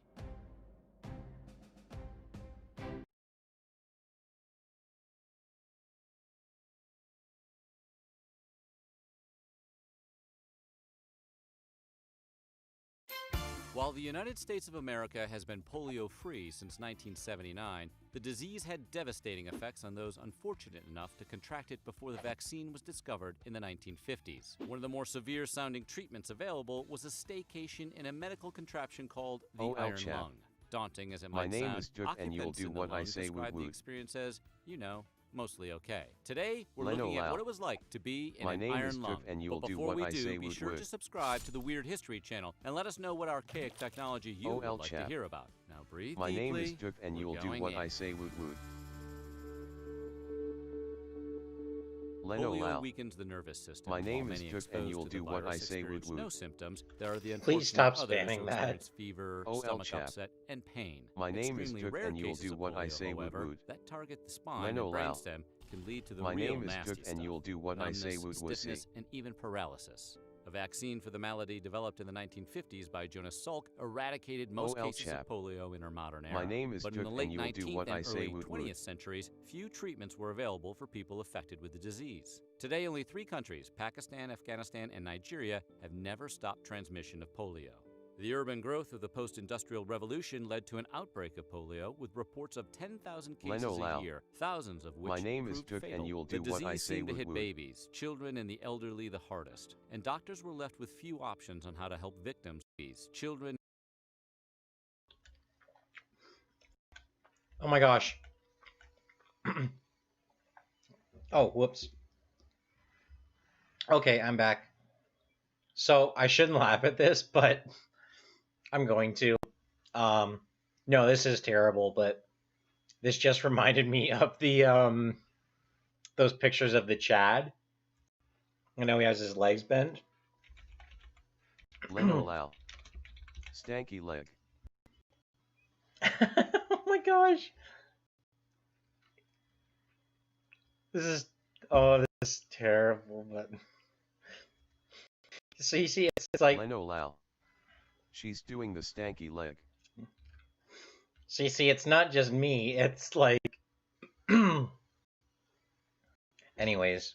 And the elderly the hardest, and doctors were left with few options on how to help victims of the disease breathe once the virus had paralyzed their chests and abdomens. Enter Harvard University researchers Philip Drinker and Louis Agassiz Shaw Jr. The two developed a device to keep victims of polio breathing long enough to recover. The tanker respirator was made using things typically found around the house: an electronic motor, vacuum cleaners, and a sealed iron Jojo box. Siwa is It's like a 55 sous vide, years old. but for miraculous medical devices that could save thousands. The negative pressure device forced the patient's lungs to take in air whether the polio virus liked it or not. So was it as terrible as it sounds, the iron lung? Well... In 1930, Popular Mechanic magazine described the process of being entered into an iron lung. Leno The patient Lau. is placed on the sliding Hitler bed, is shoved funny into laugh. the cabinet, and the shield tightly locked. A rubber collar, which fits so snugly that almost no air can pass, is adjusted around the patient's neck. A switch is turned on, and the cabinet begins to work. Claustrophobia just kicked in for half our viewers just now. Keep in mind, patients entering an iron lung were normally too sick to be extra choosy about their living quarters, but testimonials from polio survivors made the experience sound like, "Hey, I survived polio." Michael Barr, iron lung resident during the 1970s, said, "The relief of not having a respirator on my mouth and just lying flat on my back with the breathing taking over was quite relaxing. It was restful because there wasn't much for you to do in the iron lung. You would normally just shut your eyes and go to sleep." Victims of polio who were confined to an iron lung were determined to live full lives despite living in a tin can hug. Take Martha Mason, author of Breathe, A Lifetime in the Rhythm of an Iron Lung. She went to college, hosted dinner parties, read more books than you or me. After getting online in the mid-90s, Yeah, like it's not like you're countless stuck in it friends all the despite time. You being just have to reliant use on a it. breathing machine. She didn't let that deter her from living a very full life. Neither did Paul Alexander, who told CBC Radio he adapted his lifestyle to the iron lung or could make the iron lung adapt to his desires. Alexander talked that talk and graduated from law school. Being confined to an iron lung didn't stop people from living full lives, mainly because you weren't necessarily confined to anything. The medical device was meant as a stop-in for Oh, sorry, I patients having spoiled it. difficulty My breathing bad. after paralysis of the upper body due to polio. Typically, a stay in an iron lung was a brisk 2 weeks, allowing the body ample time to recover fully from the disease. The iron lung could be revisited on a need-to-use basis indefinitely in more severe cases where breathing was hindered permanently or after complications from post-polio Leno Lau. syndrome. And yes, a very Those small things creep handful me out. still do to this day. Our buddy attorney Paul Alexander The inflation took or the his iron lung? with him to college. It became like a party trick to him. Paul gained tons of friends who all wanted to find out what the deal was with the guy with his head chap. sticking out of a machine. Well, good night. So long, Drinker and and thanks Shaw for all tested the out fish. their life-saving medical No worries. device Thank you initially for on the watching. world's Hope most you had precious fun. creatures, the common house cat. But soon they needed to test the device on human subjects. In Leno Lau. 1928, they used their device to A help lung. an 8-year-old girl suffering from infantile paralysis at Children's Hospital in Boston. After just a few minutes, she was able to breathe using the machine. John Emerson then invented a lighter, more efficient version of the lung that was soon available in major cities with children's hospitals like Philly and Chicago, where entire rooms were devoted to house iron lungs in order to treat multiple patients at once. With most great inventions come inevitable improvements in drama, and the iron lung was no exception. In 1931, John Emerson, an inventor from Cambridge, Massachusetts, improved upon the bed of the device, lovingly referred to as the cookie tray, and spruced up the place by adding little windows to the sides of its fuselage. He also cut the cost of the machine by half and lightened it significantly as well, for good measure. Basically, he was Justin Timberlake in the social network telling fake Mark Zuckerberg to drop the V in the Facebook.com. But Drinker didn't see it that way and sued him for improving on his design like a jerk. Emerson argued that Drinker shouldn't have been allowed a patent on something that could save human lives. What? He also claimed to have worked on the design before the patent was received by Drinker in 1931. And furthermore, Oh, his name was Drinker. I thought he was like, drinkers can't have patents. Technically, Drinker couldn't maintain rights over individual components of the machine. And then Drinker was probably all, if you were the inventor of the iron lung, you would have invented the iron lung, all smug.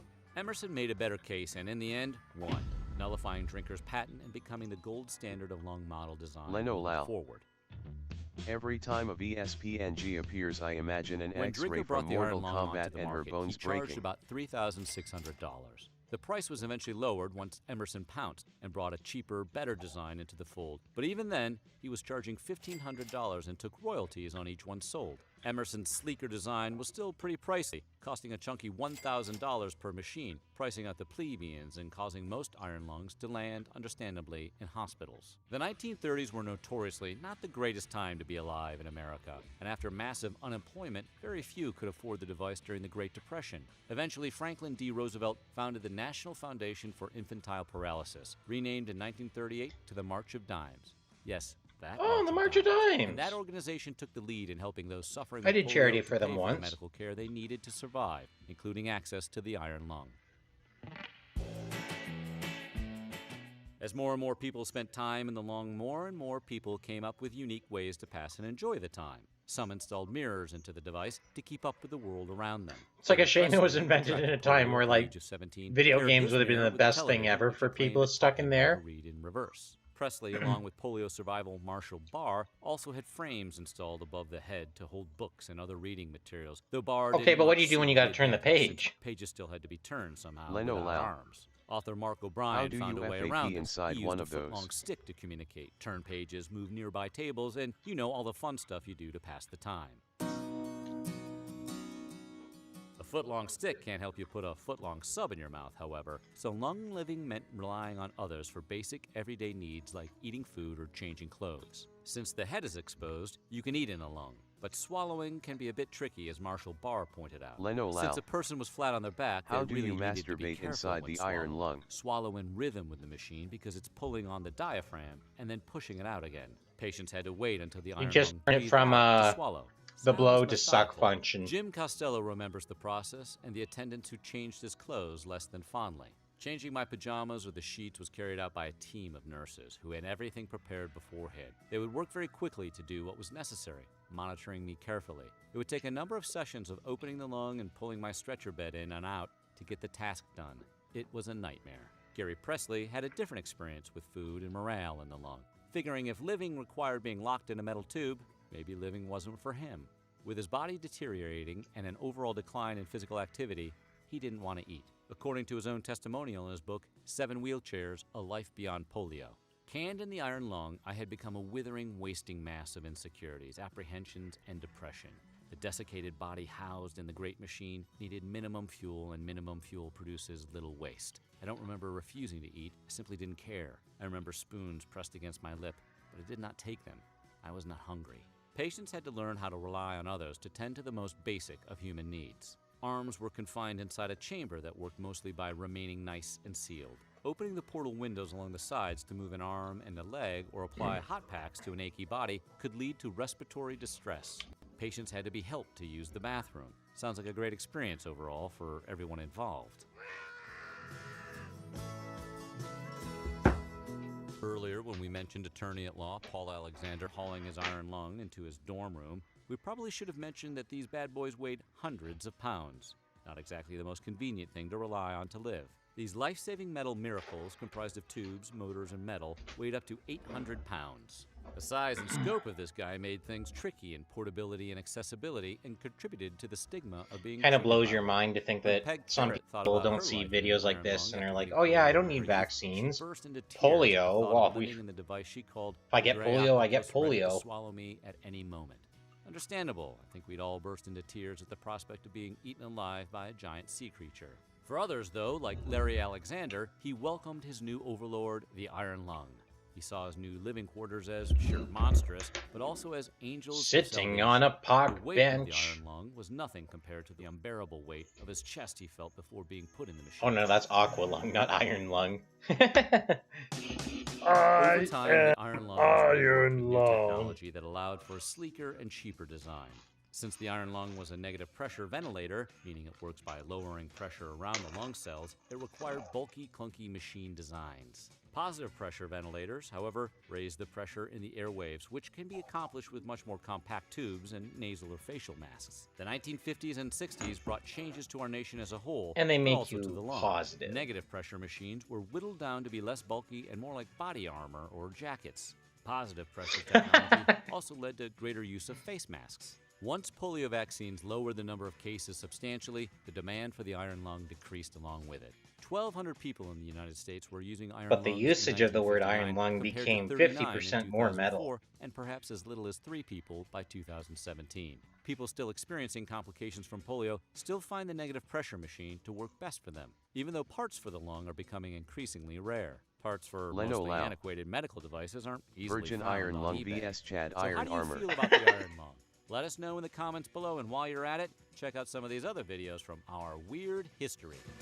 Who is this radio head they speak of? Is it like the siren head?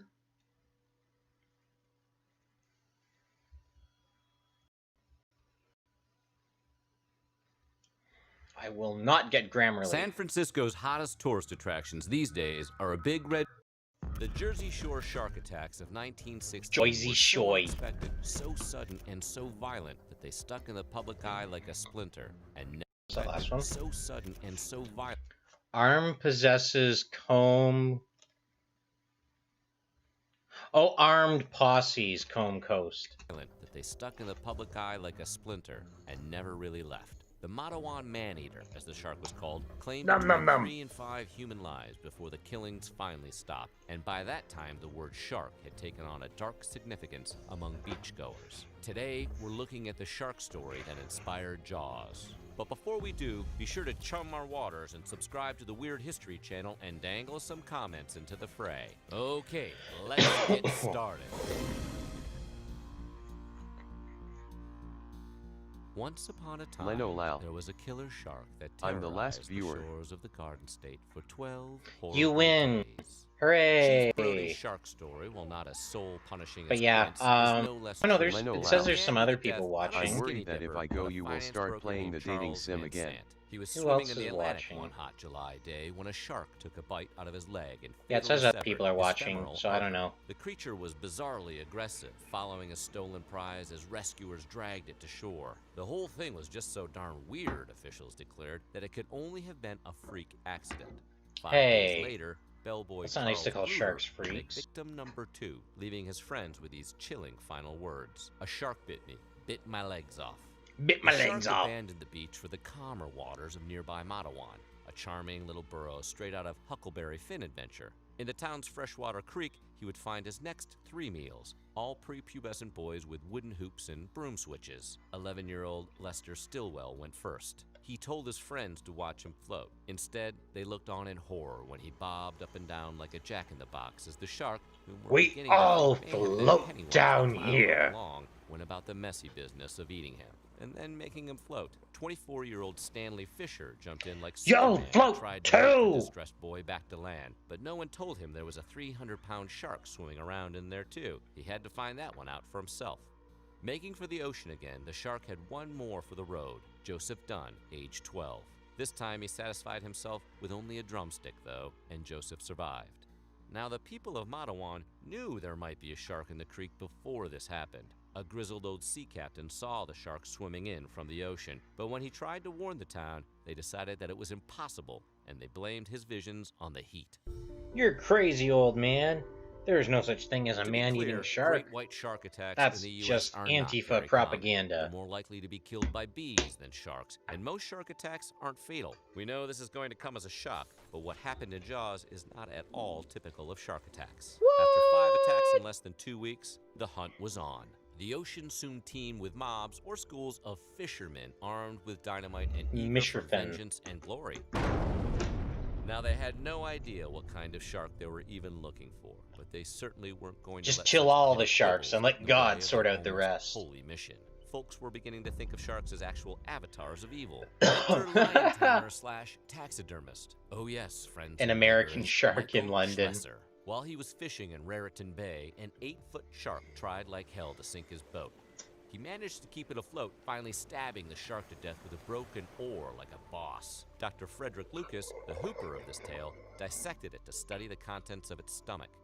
Sharks are like garbage cans. If garbage cans had armor plating, 5 to 15 rows of serrated teeth, and the ability to use blood as a homing beacon. But sharks are really great animals, though. It's a shame that they become enshrined as like these horrible sea murder monsters when, like, I'm pretty sure orcas are more aggressive than they are to most animals. 15 pounds of from the belly of the beast, including the shin bone of a young boy and probably a trying to think. I think more people are not attacked, but they're like they get stung by jellyfish each year than sharks by a long shot. Indeed the shark they were looking for, and the hunt was ended, but the damage was done.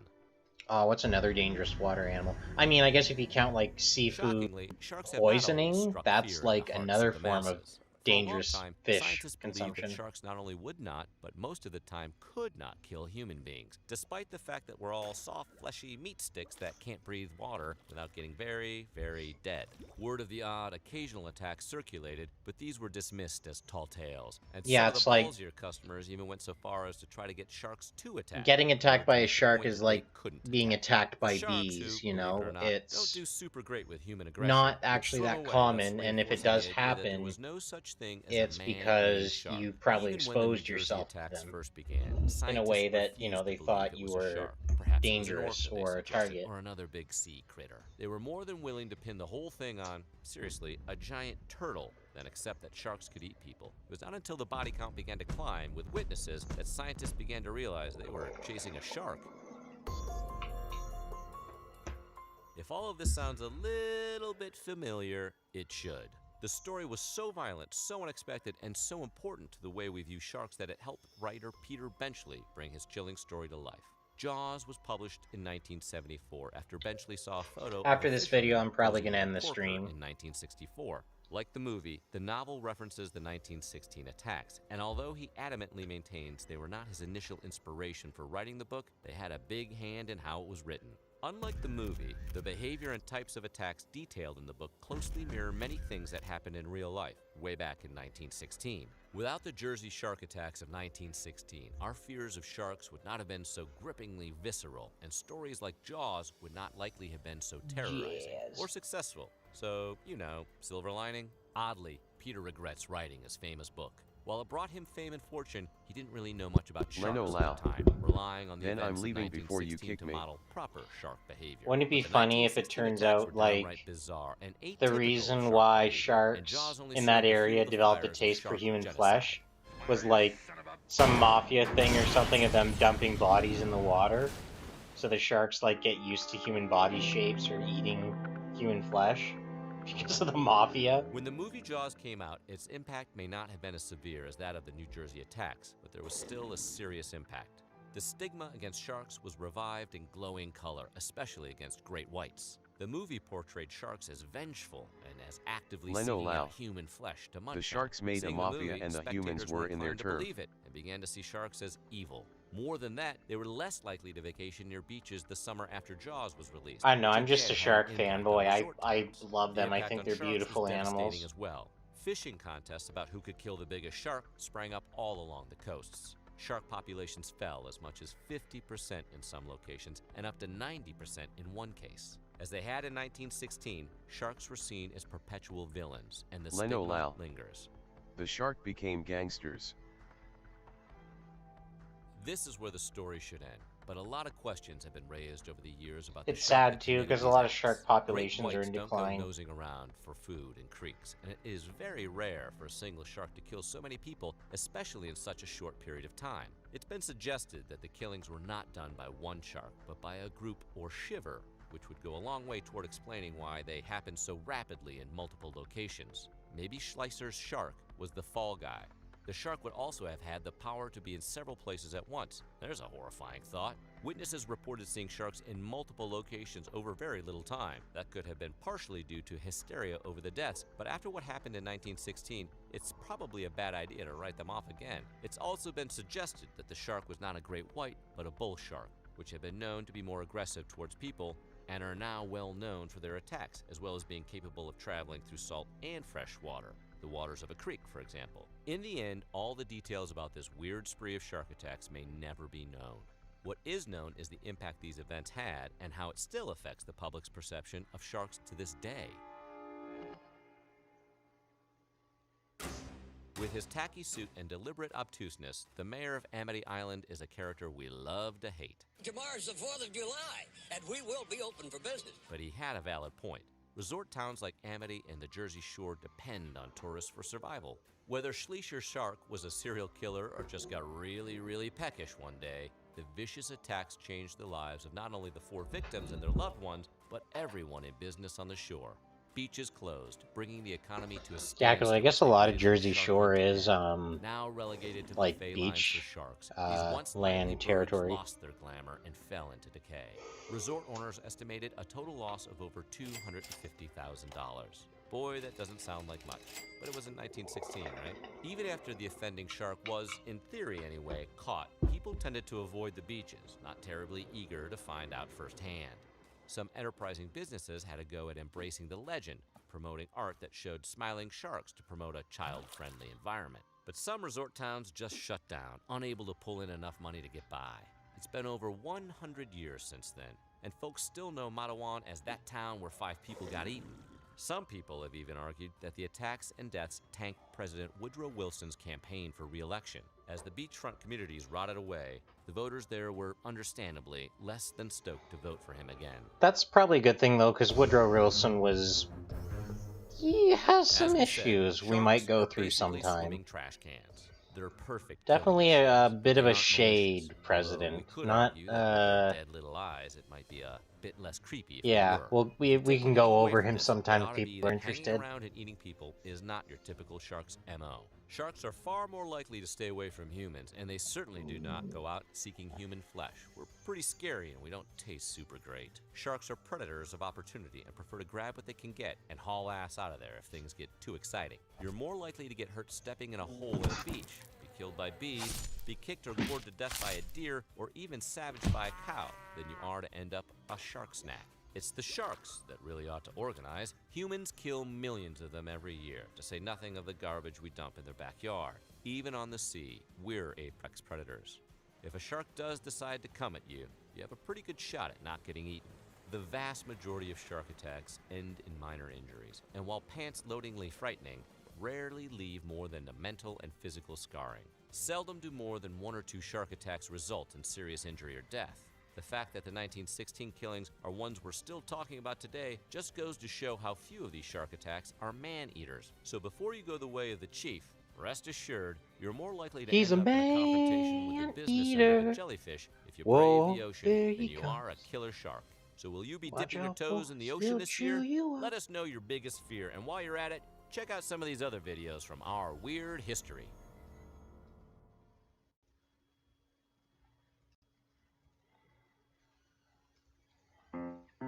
Okay.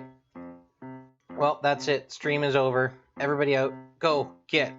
Go. I don't want you here anymore. I can't keep you. I'm sorry. No, I had a lot of fun.